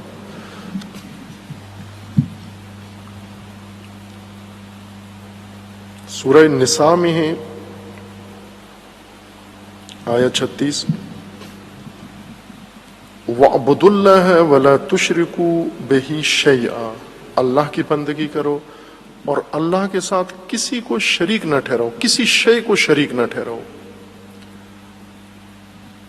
یہ ایک کام بہت مشکل ہے، شرک سے بچنا. کہ اللہ کے ساتھ الہی امور، خدائی امور، جہاں پر موضوع اللہ سے مربوط ہو جاتا ہے وہاں شریک نہ ٹھہراؤ کسی کو۔ اس کا دائرہ بہت وسیع ہے، بہت وسیع ہے۔ بھروسے میں کسی کو اللہ کا شریک نہ ٹھہراؤ، اعتماد میں کسی کو اللہ کا شریک نہ ٹھہراؤ، امید میں کسی کو اللہ کا شریک نہ ٹھہراؤ، خواہش میں کسی کو اللہ کا شریک نہ ٹھہراؤ، طلب میں کسی کو اللہ کا شریک نہ ٹھہراؤ، خوف میں کسی کو اللہ کا شریک نہ ٹھہراؤ، حاکمیت میں کسی کو اللہ کا شریک نہ ٹھہراؤ۔ یہ سب وہ چیزیں ہیں کہ جو فقط خدا کے لیے ہوں۔ خوف ہے تو صرف خدا کا، امید ہے تو فقط خدا سے، بھروسہ ہے تو فقط اللہ پر، خشیت ہے فقط خدا کی، یہاں مت شریک ٹھہراؤ۔ اسی سے بچنا بہت مشکل ہے۔ وَاعْبُدُوا اللَّهَ وَلَا تُشْرِكُوا بِهِ شَيْئًا، اللہ کے ساتھ کسی کو شریک مت ٹھہراؤ۔ وَبِالْوَالِدَيْنِ إِحْسَانًا، یہاں پر بھی اسی ردیف میں اسی منزل کے ساتھ ذکر کیا گیا ہے کہ والدین کے ساتھ احسان ہو، وَبِذِي الْقُرْبَى، اپنے قرابت داروں کے ساتھ، وَالْيَتَامَى وَالْمَسَاكِينِ وَالْجَارِ ذِي الْقُرْبَى، پڑوسیوں کے ساتھ جو آپ کے اقربا میں سے ہیں، وَالْجَارِ الْجُنُوب، اور جو آپ کے دائیں بائیں پڑوسی ہیں، رشتہ دار نہیں بھی ہیں، وَصَاحِبِ الْجَنْبِ، اور جو آپ کے گھروں کے ارد گرد محلے میں رہتے ہیں، ان سب کے ساتھ کیا کرو؟ احسان۔ یہ احسان کا یعنی رویے کا، برتاؤ کا دائرہ ہے، اطاعت نہیں بیان ہو رہی، رویہ بتایا جا رہا ہے کہ آپ کا رویے میں حسن ہو، موزوں رویہ ہو، نپا تلا، جو جچتا ہے رویہ وہی ہو، جو ہونا چاہیے وہی ہو۔ کس کس کے ساتھ؟ وَبِالْوَالِدَيْنِ إِحْسَانًا، اب یہ احسانہ سب کی صفت ہے۔ وَبِالْوَالِدَيْنِ إِحْسَانًا وَبِذِي الْقُرْبَى إِحْسَانًا وَالْيَتَامَى إِحْسَانًا وَالْمَسَاكِينِ إِحْسَانًا وَالْجَارِ ذِي الْقُرْبَى إِحْسَانًا وَالْجَارِ الْجُنُوبِ إِحْسَانًا وَالصَّاحِبِ الْجَنْبِ إِحْسَانًا وَابْنِ السَّبِيلِ إِحْسَانًا وَمَا مَلَكَتْ أَيْمَانُكُمْ إِحْسَانًا، اپنے گھر میں جو نوکر نوکرانیاں ہیں ان کے ساتھ احسان ہو، ان کے ساتھ رویہ بہت نپات اللہ ہو، محسنانہ رویہ ہو ان کے ساتھ آپ کا۔ ملازمین کے ساتھ ابھی تو نہیں ہے نا، مل کے یمین، لونڈیاں، نوکر، غلام جو پہلے تھے، آج کل ان کے بجائے وہی ہیں لیکن ملازمین کی شکل میں ہیں، اصل تو وہی غلام ہی ہیں، چونکہ غلامانہ انداز سے ان کو رکھا جاتا ہے۔ شاید بدتر، غلاموں کو اتنا تحقیر سے نہیں رکھا جاتا تھا جتنا ملازموں کو تحقیر سے رکھتے ہیں۔ مجھے یاد ہے ایک مومن کا ملازم تھے، تو وہ ماہ مبارک رمضان میں وہاں ان کے ہاں مجلس تھی، تو ان کے ملازمین آئے اور انہوں نے سحری کے وقت اور آ کے معلوم نہیں کھانا دکھایا یا نہیں دکھایا، باہر کیف انہوں نے کہا کہ یہ جو اتنے خیر ہیں اور اتنے وہ اچھے ہیں، یہ ہمارے ساتھ اچھا رویہ نہیں روا رکھتے، کہ خود کھا لیتے ہیں جو پھینکتے ہیں، یعنی ویسے جو ہڈیاں شڈیاں بچ جاتی ہیں، چکن گوشت پکاتے ہیں جو ان کے پلیٹوں میں بچتا ہے وہ سارا جمع کر کے، انہوں نے کہا ہم بھی مسلمان ہیں، ہم بھی مومن ہیں، ہم بھی شیعہ ہیں سارے، مثلا ان کے چوکیدار، ان کے ڈرائیور، ان کے سارے، اور یہ ہمیں دیتے ہیں روز افطار میں بھی اور سحری میں بھی یہ ہمیں دیتے ہیں۔ یہ تو جانور بھی نہیں کھاتے، اگر گوشت انسان نے کھا لیا ہے، گوشت کھا لیا، بوٹیاں کھا لیا، ہڈیاں بچ گئی ہیں، وہ بلیوں کو پھینکو وہ بھی نہیں کھاتی، وہ انسان ملازمین کو دے، وہ نہ دو ان کو، وہ کہہ دو نہیں دیتے کھانا آپ کو، ہم کھانا اپنا خود انتظام کرو۔ احسان سے پیش آؤ ملازمین کے ساتھ، اپنے ماتحتوں کے ساتھ، اور ان تمام طبقات کے ساتھ، پڑوسی ہیں، محلے دار ہیں، اور راہ میں درماندہ ابن سبیل ہیں۔ ابن سبیل یعنی وہ مسافرین جو ایک شہر سے دوسرے شہر میں جاتے ہیں، ان کا مال ختم ہو جاتا ہے، چوری ہو جاتا ہے، کم پڑ جاتا ہے، اور مومنین کی بستی میں ہیں اور اب مشکل میں ہیں. مثلا آئے تھے کاروبار کے لیے، پیسے کم پڑ گئے، کوئی چیز خریدنے آئے تھے پیسے کم پڑ گئے، یا کچھ اور مقصد تھا ان کا، کوئی پاسپورٹ بنانے آئے، ویزا لگوانے آئے، شناختی کارڈ بنوانے آئے، کوئی اور دفتری کام کروانے کسی شہر میں آئے اور بیچاروں کا یہاں مشکل میں پڑ گئے ہیں. ان کی مدد کرو، ایسے لوگوں کو ان کی مدد کرو. آپ ہمارا جب جوش ابھرتا ہے مدد کا تو گدھاؤں کی جا کے کر دیتے ہیں، فقیروں کی نہیں کرتے، گدھاؤں کو جا کے مدد دے آتے ہیں. گدھا اور فقیر میں فرق ہے. گدھا مانگنے والے پیشہ ور جو ضرورت مند نہیں ہوتے، بلکہ پیشہ ہے ان کا، کاروبار ہے ان کا، جو کچھ آپ سے لیتے ہیں یہ بیچ دیتے ہیں آگے جا کر. کاروبار ہے اور بڑا کاروبار ہے. کئی گدھاؤں کے ایسے نمونے ہیں، پاکستان کے بھی ہیں، میڈیا بھی دکھاتا رہتا ہے، مختلف اپاج خود ہے نہیں ہے، بنے ہوئے ہیں، اپنی ٹانگیں بازو مروڑ کے اور پٹیاں باندھ کے رنگ لگا کے گدھا بنے ہوتے ہیں.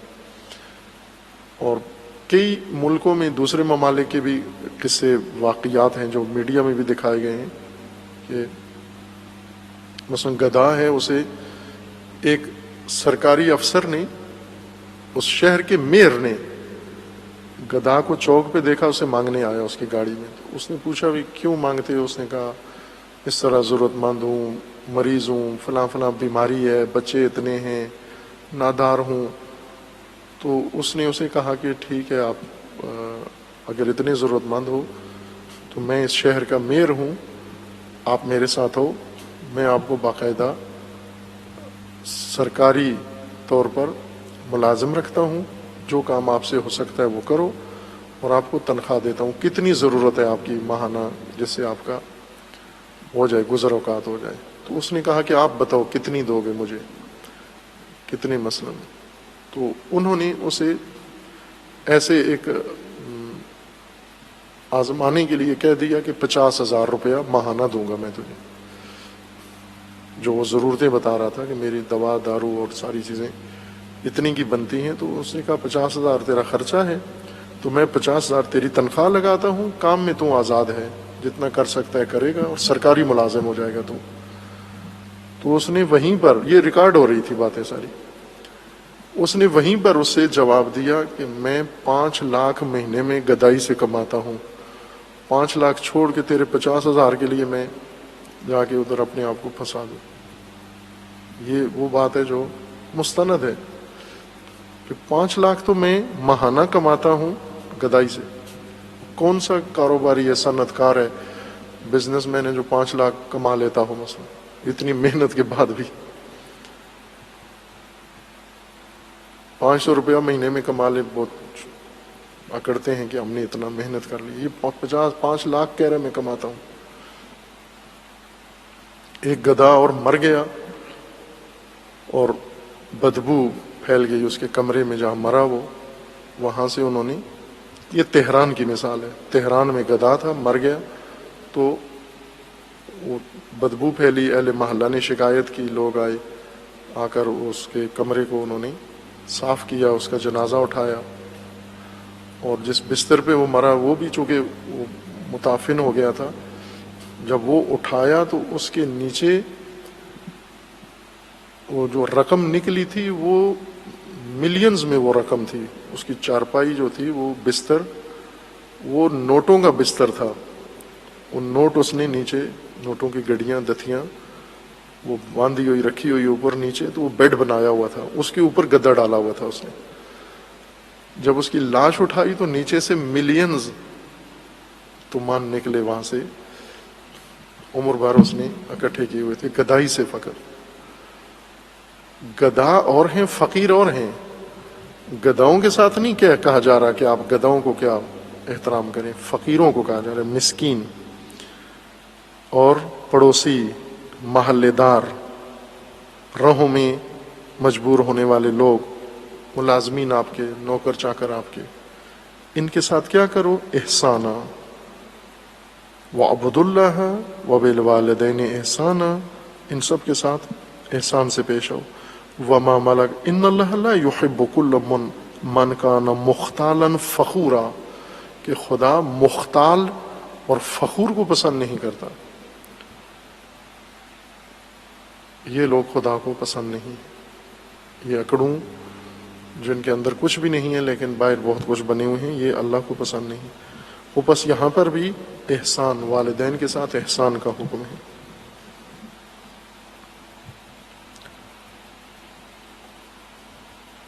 اسی طرح سورہ مبارکہ نساء میں ہی آیا 135 ہے.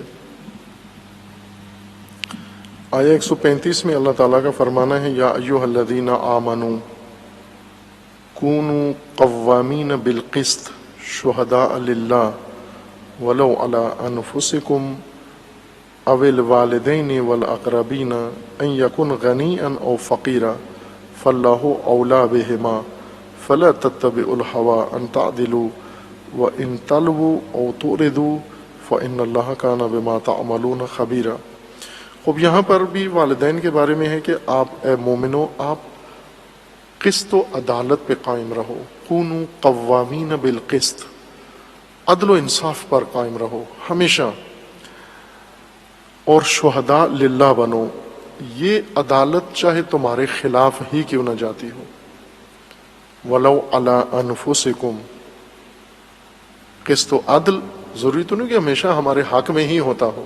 ہم تو پیمانہ نہیں ہیں حق کا، عدالت کا. ممکن ہے عدالت انصاف کبھی ہمارے نفع میں ہو، کبھی ہمارے نفع میں نہ ہو، ہمارے خلاف ہو.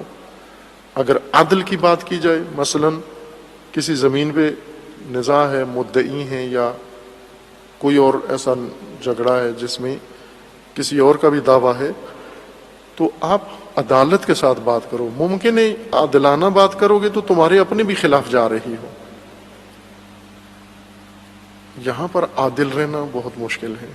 امیر المومنین فرماتے ہیں کہ عدالت توصیف میں، گفتگو میں بہت وسیع ہے، میدان ہے کھلا گفتگو کرنے کے لیے، لیکن عمل میں بہت تنگ ہے، پھسل جاتا ہے انسان اس کے اوپر. گفتگو جب عدالت پہ انسان کرتا ہے تو کیا کلیاں بکھیرتا ہے اور کیا گوہر دکھاتا ہے، کیا موتی چنتا ہے. لیکن جب عملاً وقت آ جاتا ہے عدل و انصاف کا، اور یہ کہنا پڑ جاتا ہے کہ بھئی یہ حق اس کا ہے، میرا نہیں ہے، یہ ملینز روپے اس کے ہیں، یہ ترکہ وراثت اس کی ہے، یہ میرا نہیں ہے.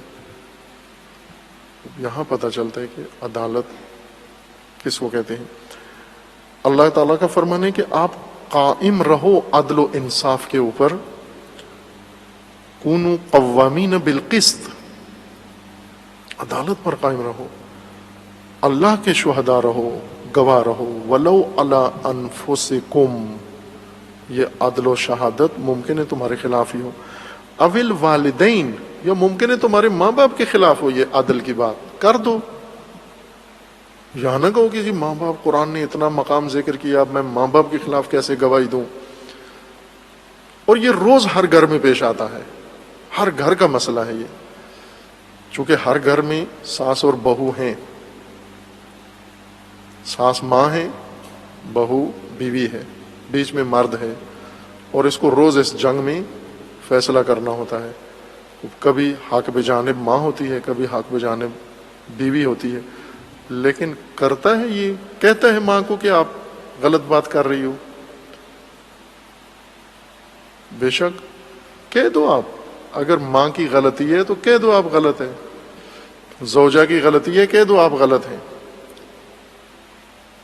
گواہی دو، شہادت دو کہ یہ اس کی غلطی ہے، یہ نقصان ہوا ہے میرے ماں باپ کی وجہ سے ہوا ہے. کس نے یہ، فرض کریں آپ کے والد نے گاڑی ٹھوک دی، کسی کی توڑ دی، کوئی دیکھ نہیں رہا تھا، چلے گئے، آپ دیکھ رہے، آپ کو گواہ کے طور پر بلائے گئے، کس نے توڑی ہے کہہ دو میرے باپ نے ماری ہے، یہ نقصان اس نے کیا ہے، یہ اس مومن کا، اس پڑوسی کی گاڑی ہے، اس کا گیٹ انہوں نے توڑا ہے، یہ بزرگوں نے توڑا ہے، ہمارے بزرگوں نے توڑا ہے، یہ جرمانہ ان پر بنتا ہے. جہاں عدالت آ جاتی ہے وہاں ماں باپ کے اپنی ذات کے خلاف ہے کہہ دو، ماں باپ کے خلاف ہے تو بھی دے دو. والاقربین، اپنے رشتہ داروں کے خلاف اگر گواہی دینا پڑتی ہے عدالت کی گواہی دے دو. کہو کہ یہ ہمارے رشتہ دار ہیں لیکن غلطی انہوں نے کی ہے، جرم ان کا ہے، قصور ان کا ہے، نقصان انہوں نے کیا ہے، وہ دوسرے اجنبی ہیں، ہم نہیں جانتے، ممکن ہے مخالفین بھی ہوں، لیکن اگر حق ان کا ہے تو کہہ دو یہ ان کا حق ہے، یہ ہمارے مخالفین کا حق ہے، ہمارا نہیں ہے۔ ان یکن غنیًا او فقیرا، پھر غنی ہو یا فقیر ہو تو بھی کوئی فرق نہیں پڑتا، آپ عدالت پہ قائم رہو۔ فاللہ اولا بہما، ماں باپ اگر غنی ہیں فقیر ہیں تو خدا اولا ہے۔ فلا تتبعوا الہوی ان تعدلوا او تلووا او توردوا فإن اللہ کان بما تعملون خبیرا، عدل کیا تو بھی خدا دیکھ رہا ہے، روگردانی کی تو بھی خدا دیکھ رہا ہے، اللہ خبیر ہے، جانتا ہے تمہیں۔ بس یوں نہیں کہ ماں باپ، آپ نے ہر صورت میں ماں باپ کا ساتھ دینا ہے، احسان کرو ماں باپ کے ساتھ، لیکن احسان کا مطلب یہ نہیں ہے کہ گواہیاں ان کے جرم بھی چھپاؤ یا عدالت میں بھی انہیں تحفظ دو اور ناانصافی کے گواہیاں بھی دو ان کے حق میں۔ آپ احسان اپنی جگہ ہے، برتاؤ اپنی جگہ ہے، لیکن عدالت قربان نہیں کرنی ماں باپ کے اوپر۔ اسی طرح سورہ مبارکہ انعام میں بھی احسان والدین کا حکم ہے۔ قل تعالوا اتل ما حرم ربکم علیکم ان لا تشرکوا بہ شیئا وبالوالدین احسانا، اللہ کے ساتھ کسی کو شریک مت ٹھہراؤ، بندگی خدا کرو اور والدین کے ساتھ احسان۔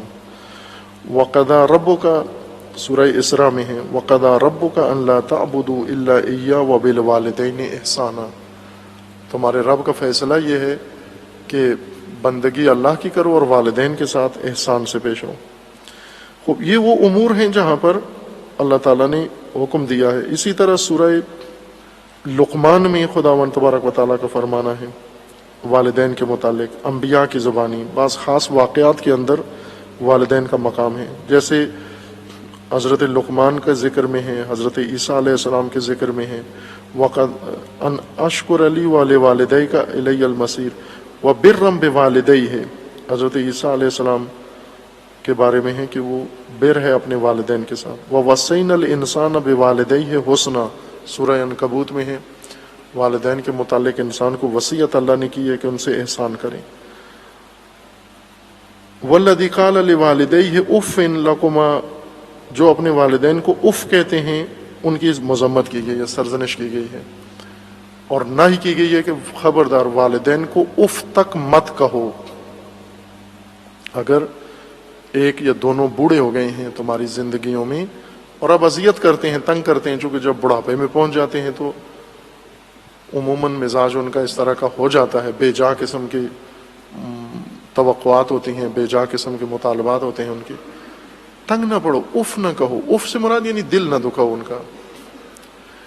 ایک اور موضوع جو روایات کے اندر ہے وہ ہے عقوق والدین، عقوق عین کے ساتھ، عقوق آق، عقوق والدین حرام گناہان کبیرہ میں سے، وہ گناہان جو توبہ کے بغیر معاف نہیں ہوتے، توبہ کرو تو معاف ہوتے ہیں، ان میں سے ایک بہت بڑا گناہ، جرم، عقوق ہے ماں باپ کا۔ عقوق یعنی نافرمانی، نافرمانی اس معنی میں کہ آزار و اذیت، نہ عصیان۔ عقوق اور عصیان میں فرق ہے۔ عقوق، عصیان فرمان ٹھکرانا ہے، عقوق دل دکھانا ہے، تکلیف دہ بات کرنا جس سے ان کا دل دکھے، جس سے وہ حزین ہو، پریشان ہو، مضطرب ہوں، جس سے اف بھی کہتے ہیں اس بات کو، دل دکھانے والی بات۔ اف یعنی ناگوار بات جو گران گزرے، سننے والے کو افسوس ہو کہ یہ کیوں کہا ہے، معیار سے گری ہوئی بات، اخلاق سے گری ہوئی بات، گھٹیا بات، ان کے شایع نشان نہ ہو، یا ان کو جو ناپسند بات ہے، ماں باپ کو جو چیز پسند نہیں ہے وہی ان سے پھر کی جائے یہ بات۔ یہ قرآن کریم کے وہ عناوین ہیں۔ عقوق آق یعنی ماں باپ کو آزار و اذیت دینے والا، ماں باپ کو دل دکھانے والا، ماں باپ کو رنجیدہ کرنے والا، جس سے ماں باپ رنجیدہ ہو جائیں، یہ عقوق ہے۔ ایک آیا ہے کریمہ جس میں خداوند تبارک و تعالیٰ نے ان کی اطاعت کا ذکر کیا ہے، لیکن نہ کہ حکم دیا اطاعت کرو، بلکہ اس میں کہا ہے کہ اطاعت مت کرو ان کی، ایک مورد میں اطاعت سے روکا ہے کہ یہاں پر، یعنی تنہا آیت ہے جس میں ماں باپ کی اطاعت کا ذکر کیا گیا ہے۔ یہ سورہ عنکبوت میں ہے، آیا 8 میں، وَوَصَّيْنَا الْإِنسَانَ بِوَالِدَيْهِ حُسْنًا، ہم نے انسان کو ماں باپ کے ساتھ احسان کی وصیت کی، حسن کی وصیت کی، یعنی رویے میں۔ وَإِن جَاهَدَاكَ لِتُشْرِكَ بِي مَا لَيْسَ لَكَ بِهِ عِلْمٌ، اگر وہ اصرار کرتے ہیں، جاہدہ دباؤ ڈالتے ہیں، پریشر ڈالتے ہیں، شدت دکھاتے ہیں، اگر بچے کو، اولاد کو ماں باپ دباؤ میں لاتے ہیں، شدت دکھاتے ہیں، دباؤ ڈالتے ہیں، زور زبردستی کرتے ہیں، لِتُشْرِكَ بِي، کہ تو اللہ کے ساتھ شریک ٹھہرا، شرک کا راستہ، بے دینی کا راستہ اختیار کر، مَا لَيْسَ لَكَ بِهِ علم، وہ کام کر جس کا تجھے علم نہیں ہے۔ اگر یہ حکم دیتے ہیں، جاہدہ یعنی دباؤ، جاہدہ دباؤ ڈالتے ہیں، پریشر ڈالتے ہیں، اگر ماں باپ زور زبردستی کرتے ہیں اگر تیرے اوپر، فلا تطیعہما، مت کر اطاعت ان کی۔ جب دباؤ ڈالیں خدا سے دور کرنے میں، جب دباؤ ڈالیں شرک کروانے میں، جب دباؤ ڈالیں اللہ کی راہ سے ہٹانے میں، جب دباؤ ڈالیں اللہ کی نافرمانی کروانے پر، فلا تطیعہما، اطاعت مت کر ان کی۔ الی مرجعکم فانبئکم بما کنتم تعملون، چونکہ تم نے ہماری طرف آنا ہے، اللہ کی طرف آنا ہے، پھر بتا دیں گے آپ کو کہ تم نے کیا کیا ہے۔ ماں باپ کو ان کا عمل بتا دیں گے، اولاد کو ان کا عمل بتا دیں گے، کہ بس اطاعت نہیں کرنی ماں باپ کی، اگر دین کے خلاف، اگر اللہ کے فرمان کے خلاف، اگر اللہ کی اطاعت کے خلاف حکم دیتے ہیں، دباؤ ڈالتے ہیں، یہاں پر ان کی بات نہیں ماننی۔ ان آیات کی تشریح میں روایات فراوان وارد ہوئی ہیں، اور وہ بھی ساری اسی، جس طرح قرآن کریم میں احسان کا ذکر ہے تو احسان کی تشریح کی گئی ہے روایات کے اندر، کہ مراد احسان سے کیا ہے، ادب، احترام، حرمت اور ان کے حقوق کی ادائیگی، یہ سب ہے۔ والدین کو خداوند تبارک و تعالیٰ نے اختیار دیا ہے، باپ کو، انسان کا اختیار باپ کو دیا ہے جب تک انسان صبی ہوتا ہے، صباوت میں ہوتا ہے، باشعور نہیں ہوتا، اس وقت تک سارا اختیار انسان کا باپ کے پاس ہوتا ہے، وہ ولی بنایا گیا ہے، یعنی اسے اختیار دیا گیا ہے۔ لیکن جب انسان مکلف ہو جاتا ہے، بالغ ہو جاتا ہے، بالغ ہو جانے کے بعد جب رشد کو پہنچے، چونکہ قرآن کریم کا جو معیار ہے وہ جسمانی بلوغ نہیں ہے بلکہ ذہنی رشد ہے، کہ جب انسان رشید ہو جائے، جب اپنے اعمال کا خود ذمہ دار ہو جاتا ہے، جب اس کے اپنے اعمال درج ہونا شروع ہو جاتے ہیں مکلفیت کے بعد اور رشد کے بعد، وہاں پر یہ جو کچھ ذکر کیا گیا ہے والدین کے ساتھ احسان سے پیش آؤ، یہ اس مکلفیت کے عمر کے بعد کے لیے ہے، کہ آپ والدین جب تک آپ رشید ہو، رشد کو پہنچ گئے ہو، اپنی ایک حیثیت بن گئی ہے، شخصیت بن گئی ہے، آپ کے اپنا کاروبار ہے، کام ہے، درآمد ہے، اس صورت میں احسان آپ کا فریضہ ہے، رویہ آپ کا والدین کے ساتھ قرآنی محسنانہ رویہ ہونا چاہیے۔ اور والدین اس وقت آپ کے اوپر اگر دباؤ ڈالتے ہیں غلط کام کروانے کے لیے تو ان کی اطاعت لازم نہیں ہے۔ لیکن جب تک اس عمر تک نہیں پہنچے ہو، صباوت میں ہو، یعنی رشد ذہنی نہیں ہے، اس وقت تک انسان کے تمام امور کے فیصلے کا اختیار باپ کو دیا گیا ہے۔ ماں کی حرمت رکھی گئی ہے، وہ بعض روایات کے مطابق باپ سے زیادہ ہے۔ قرآن میں بھی ایسے آیات شواہد موجود ہیں جہاں یہ لگتا ہے کہ ماں کی حرمت باپ سے بھی زیادہ ہے، احترام، چونکہ جو تکلیف اٹھاتی ہے انسان کی ولادت میں اور جنم میں اور پرورش میں، وہ باپ سے زیادہ ہے، قطعاً زیادہ ہے۔ اس وجہ سے ماں کا درجہ، ماں کا احترام زیادہ ہے۔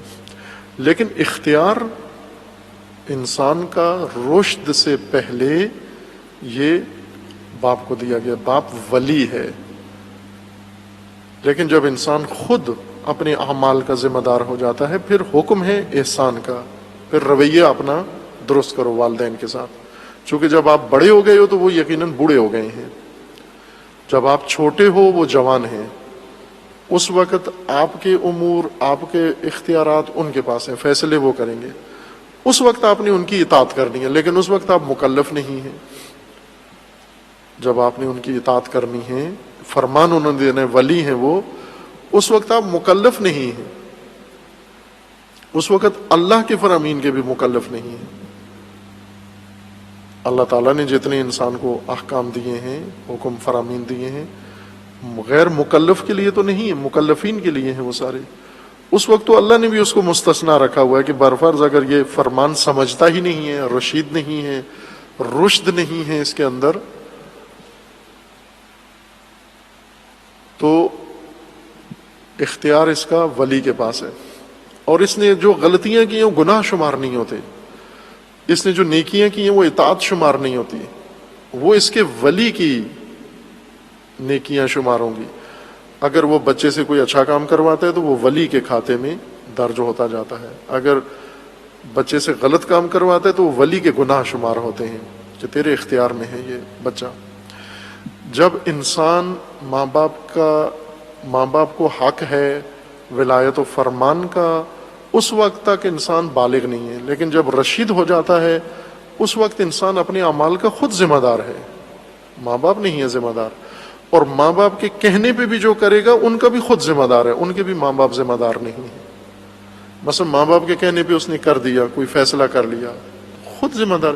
مثلا ماں باپ نے کہا کہ آپ یہ تعلیم حاصل کرو، اس تعلیم کا جو نتیجہ نکلا یہ خود ذمہ دار ہے، ماں باپ ذمہ دار نہیں ہے۔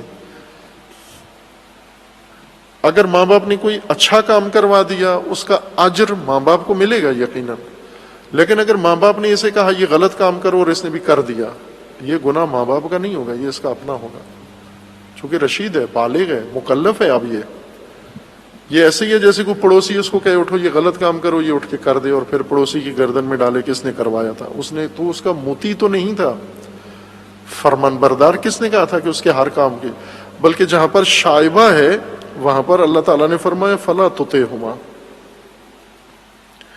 والدین کے ساتھ رویہ اچھا رکھو، لیکن گناہ میں، معصیت میں، راہ خدا سے دوری میں ان کی اطاعت مت کرو۔ فلا تطعہما، فرمان برداری ان کی اس معنی میں نہیں کر سکتے۔ ولایت ہے، باپ کی ولایت انسان کے اوپر ہے جب تک انسان مکلف نہیں ہو جاتا، جب تک مکلفیت سے مراد یعنی رشد نہیں جب تک اس کے اندر پیدا ہوتی، چونکہ اس کے بعد خود ذمہ دار ہے۔ بے شک باپ کروائی لیکن کھاتے اس کے میں درج ہو رہا ہے۔ مثلا باپ اس کو کہتے ہیں جا قرض لے فلاں سے، یہ لے آتا ہے، تو باپ مقروض نہیں ہو رہا، یہ خود مقروض ہو رہا ہے۔ باپ اس کو کہتے ہیں جو بینک سے قرض لے ہو، یہ لے آتا ہے۔ باپ اس کو کہتا ہے جو فلاں جگہ فلاں سے قرض لے ہو، فلاں رشتہ دار سے لے ہو، یہ اس سے بھی لے آتا ہے۔ کون مقروض ہو رہا ہے؟ یہ شخص، یہ جوان مقروض ہو رہا ہے، باپ تو نہیں مقروض ہو رہا، اس کے کہنے پر یہ قرض لے رہا ہے۔ اسی طرح اگر باپ اسے کوئی بھی کام کرواتا ہے اور یہ مکلف ہے، یہ رشید ہے، رشد تک پہنچ گیا ہے اور ماں باپ کے کہنے پہ سب کچھ کر رہا ہے، تو یہ خود ذمہ دار ہے، خود جواب دہ ہے ان ساری چیزوں کو۔ ماں باپ نہیں اس کی جگہ جواب دہ ہوں گے۔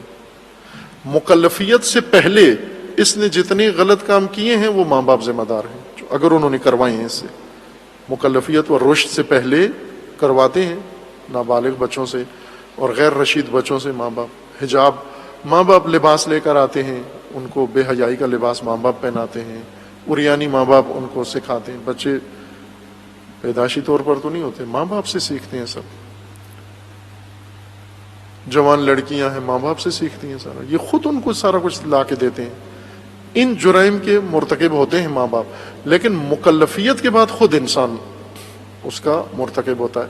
بس اطاعت کے دائرے کے اندر عموماً والدین کا ذکر آتا ہے، اور والدین میں قرآن کریم نے اس طرح کی اطاعت جو اللہ کے فرامین کی اطاعت، رسول اللہ کے فرامین کی اطاعت، اولی الامر، اور وہ سلسلہ جو نیچے تک آتا ہے، اولی الامریت کی جو نیچے تفصیل آتی ہے، مصداق آتے ہیں، جزیت آتی ہے، آخر تک اس اطاعت کے زمرے میں نہیں ہے یہ اطاعت. احترام غیر معمولی ہے، فوق العادہ احترام قرآن نے ماں باپ کا ذکر کیا ہے. لیکن اطاعت، چونکہ ماں باپ ممکن ہے اللہ کے فرامین نہ جانتے ہوں، ممکن ہے اللہ کے فرامین کے خود نافرمان ہوں، احترام ان کا بھی ملحوظ رکھا گیا ہے، لیکن اطاعت کا زمام انہیں نہیں دی گئی. اگر اطاعت کی زمام ماں باپ کے ہاتھ میں دی جاتی کہ وہ بچوں کو فرمان دیں اور بچے وہی کرتے جائیں ماں باپ کرواتے ہیں، تو یہ ماں باپ خود ممکن ہے نہ ہو آگاہ، یہ بچوں کو کہاں لے جائیں گے. اس لیے اس اولاد کو کہا گیا کہ مطیع خدا کا رہنا ہے، مطیع رسول اللہ کا رہنا ہے، مطیع آپ نے اولی الامر کا رہنا ہے، ولی امر کا اطاعت کرنی ہے، احترام ماں باپ کا کرنا ہے.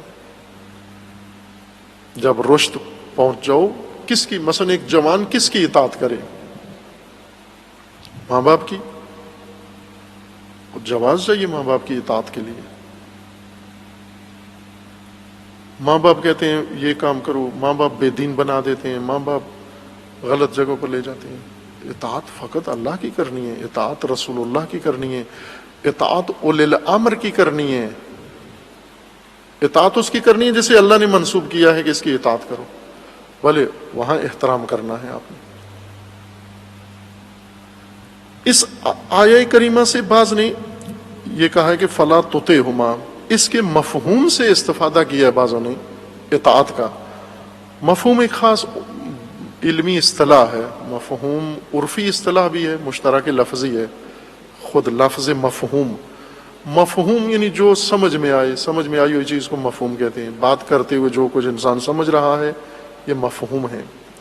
مفہوم کبھی مصداق کے مقابلے میں استعمال ہوتا ہے کہ یہ مصداق ہے، یہ مفہوم ہے، یعنی ذہنی معنی مفہوم کہلاتا ہے، ذہن میں جو فہم شدہ ہو اور جو جس کے وہ عنوان بنتا ہو، جو اس کا مصداق ہے وہ مصداق ہے اس کا.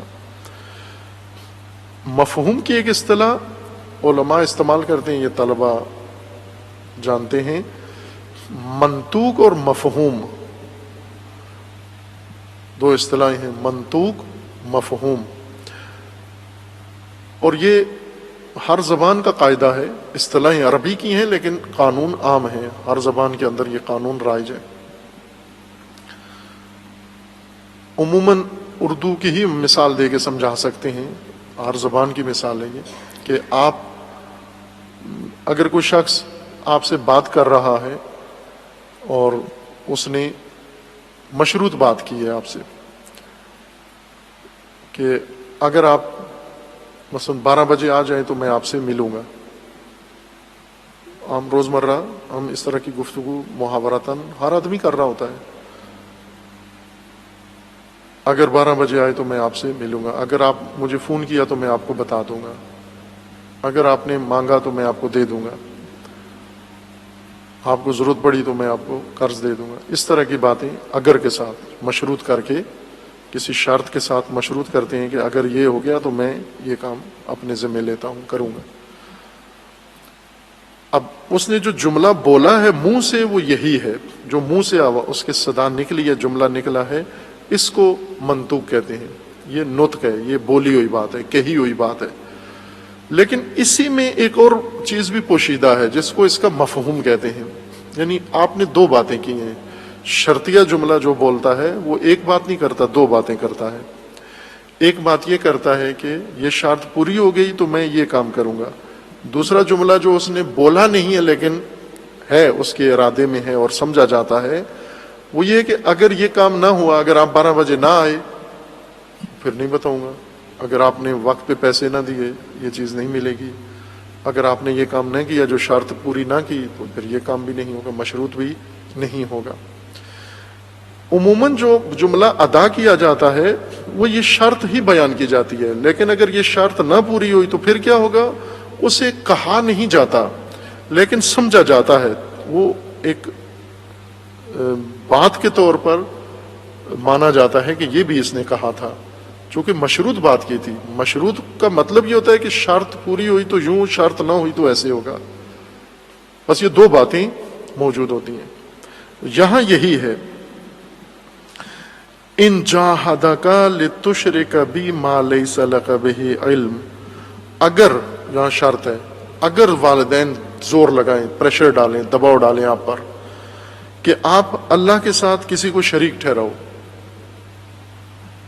مثلا ماں باپ کسی کو پریشر بچے کے اوپر ڈالتے ہیں کہ تم کہو مثلا علی اللہ، نعوذ باللہ کہو، فلا تطعہما، اطاعت مت کر۔ اگر شرک سکھاتے ہیں تو مت کر اطاعت ان کی۔ اب اس کا پھر مفہوم کیا نکلتا ہے کہ اگر شرک نہیں سکھاتے پھر کرنی ہے اطاعت ان کی، اگر شرک سکھاتے ہیں تو اطاعت نہیں کرنی، لیکن اگر شرک نہیں سکھاتے تو اطاعت کرنی ہے۔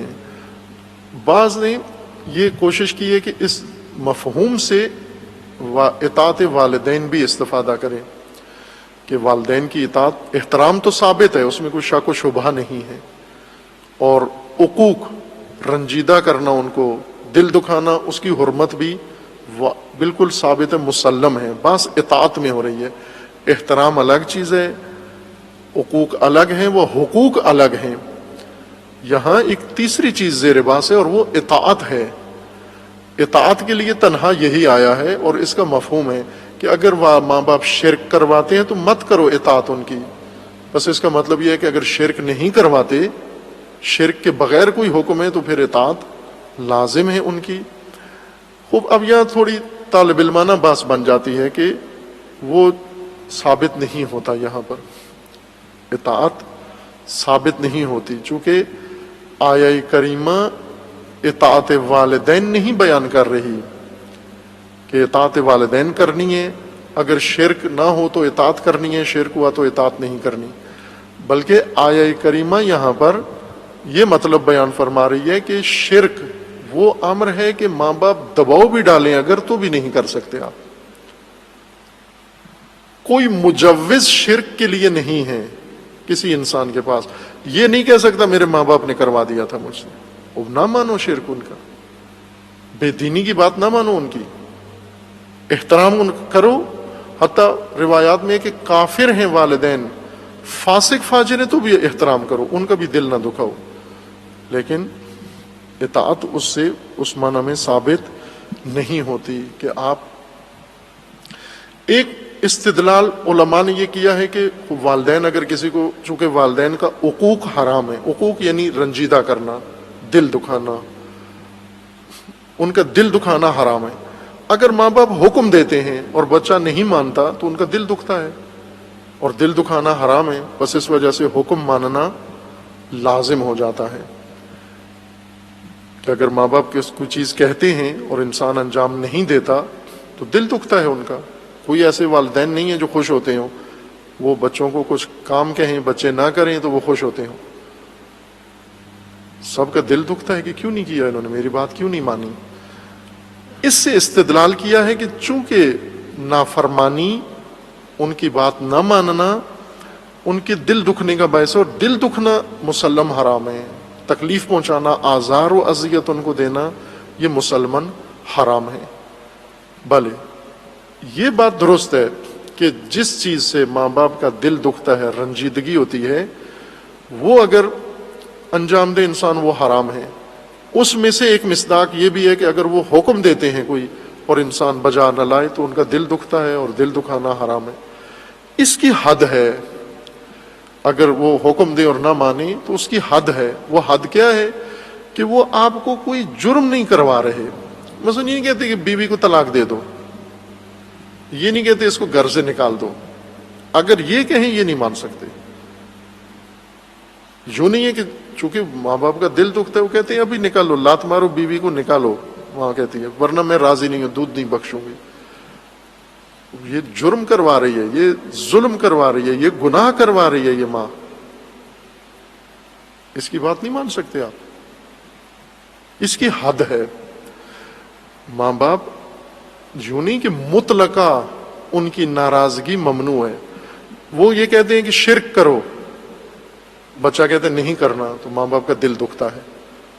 ماں باپ کا دل دکھنا اصل معیار نہیں ہے. اصل معیار ایمان ہے، اصل معیار اطاعت خدا ہے.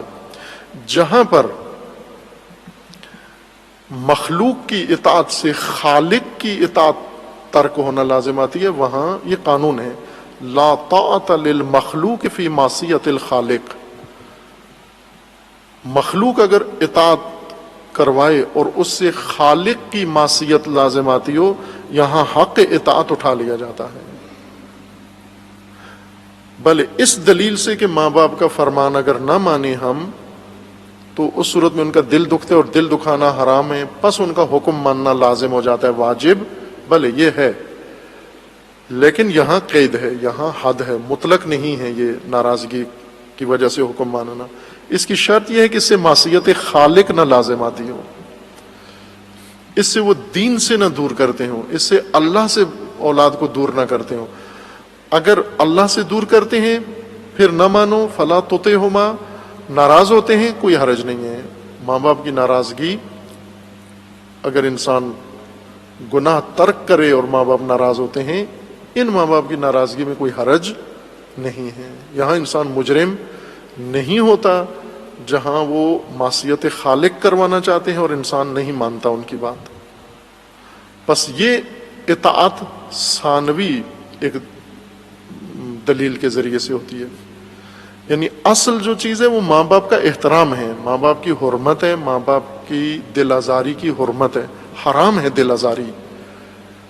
دل آزاری سے بچنے کے لیے ان کے جو فرامین ماننے ہیں وہ اس زمرے میں ہیں. یہ وہ اطاعت نہیں ہے کہ ان کو باقاعدہ اختیار دیا گیا ہے انسان کا کہ وہ انسان کے لیے تعین کریں احکام صادر کر کے، اور انسان کی تقدیر، انسان کے فیصلے، انسان کے لیے سارا کچھ ماں باپ تعین کریں. اولے الامر کو دیا گیا ہے یہ اختیار، رسول اللہ کو دیا گیا ہے یہ اختیار، اللہ کی طرف سے جن کو حق اطاعت دیا گیا ہے انہیں دیا گیا ہے یہ اختیار، لیکن ماں باپ کو نہیں دیا گیا. ماں باپ کو اگر فرمان برداری بنتی ہے تو اس عنوان سے کہ ان کی نافرمانی سے ان کا دل دکھتا ہے. لیکن اگر ماں باپ ایسے ہیں جو فرمان دیتے ہیں اور وہ فرمان ان کا اللہ کی مخالفت نہیں ہے، معصیت خالق نہیں ہے، اور انسان ان کی اطاعت نہ کرے، فرمان بجا نہ لائے، ان کا دل دکھتا ہے، وہ کام لازم ہو جاتا ہے انسان کے اوپر. اس ثانوی اثر سے بچنے کے لیے، نافرمانی سے بچنے کے لیے، یعنی دل آزاری سے بچنے کے لیے، ان کی رنجیدگی سے بچنے کے لیے ان کی بات ماننی ہے، نہ کہ اللہ نے اول سے ان کو اختیار دیا ہوا ہے. اس میں فرق ہے بہت، کہ یہ عام آدمیوں کے ساتھ بھی کر سکتے ہیں کہ آپ نے کسی آدمی کے کوئی بات کی اور وہ بہت عزیز ہے، محترم ہے آپ کا، اس نے کوئی بات کی، آپ نے نہیں مانی اور ناراض، دوست ہے مثلا، دوست کی اطاعت تو واجب نہیں ہے، کہیں بھی نہیں ہے، لیکن آپ کو حرمت دوست کا خیال ہے کہ یہ ناراض نہ ہو. وہ دوست آپ کو کوئی چیز دیتا ہے، حکم دیتا ہے کہ فرمان دیتا ہے یہ کام کرو، آپ نہیں کرتے، وہ ناراض ہو جاتا ہے. آپ اس کی ناراضگی مول نہیں لینا چاہتے، اس کی ناراضگی، لہذا یہ کام کر دیتے ہیں. تو یہ وہ اطاعت نہیں ہے، یہ وہ فرمان برداری نہیں ہے جو اللہ نے مقرر کی ہے کہ ان کا فرمان ماننا میرا فرمان ماننا ہے، بلکہ یہ ایک اثر ثانوی، ایک اثر دیگر، ایک مفسدہ روکنے کے لیے، ایک خرابی روکنے کے لیے یہ کام کرنا ہے آپ نے. چونکہ اگر اس کی بات نہ مانوں تو یہ جیسے آپ کاروبار میں کرتے ہیں، آپ کاروبار میں لین دین کرتے ہیں، کبھی بیچنے والے کی بات مانتے ہیں، کبھی خریدنے والے کی بات مانتے ہیں، اگر نہیں مانے تو آئے گا نہیں آپ کے پاس. اس خسارے سے بچنے کے لیے، اس ضرر سے بچنے کے لیے آپ اس کی بات مان لیتے ہیں. یہ وہ اطاعت نہیں ہے جو اولے الامر کی اور اللہ کی اطاعت ہے. خاتون کے بارے میں، زوج و زوجہ کے بارے میں اطاعت وہاں بھی ہے، وہاں اطاعت نہیں ہے بلکہ وہاں حقوق ہیں. حقوق، حق ہے زوج کا زوجہ کے اوپر اور زوجہ کا زوج کے اوپر. وہاں اجابت حق ہے یا ادائیگی حق ہے، نہ اطاعت ہے وہاں. یوں نہیں ہے کہ عورت کا ولی شوہر کو بنایا گیا ہے اس معنی میں بنایا گیا ہے کہ وہ ولی امر ہے اس کا، بلکہ حق رکھتا ہے، حقوق میں جو اس کے حق دین نے مقرر کیے ہیں وہ حق اس کو حاصل ہے۔ فرض کریں جیسے اجازت سے باہر نہیں جا سکتی عورت شرعن، ابھی الٹ ہو گیا، ابھی مرد عورت کی اجازت کے بغیر گھر سے باہر نہیں جاتا، عورت آزاد ہے، جہاں مرضی ہے جائے، وہ مرد کو ٹریس کرتی رہتی ہے کہ کہیں گھر سے باہر تو نہیں نکل گیا۔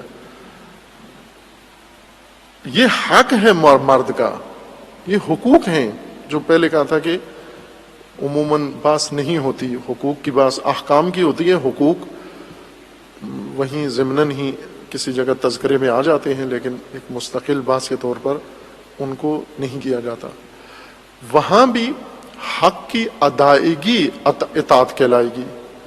یہ اطاعت جو اللہ کی ہے، رسول اللہ کی ہے، فرمان روا کی ہے، اولی الامر کی ہے، یہ اطاعت ایک الگ باب ہے، اور وہ اطاعت جو حقوق کے تناظر میں ہے وہ ایک الگ اطاعت ہے۔ پس بنابراین اطاعت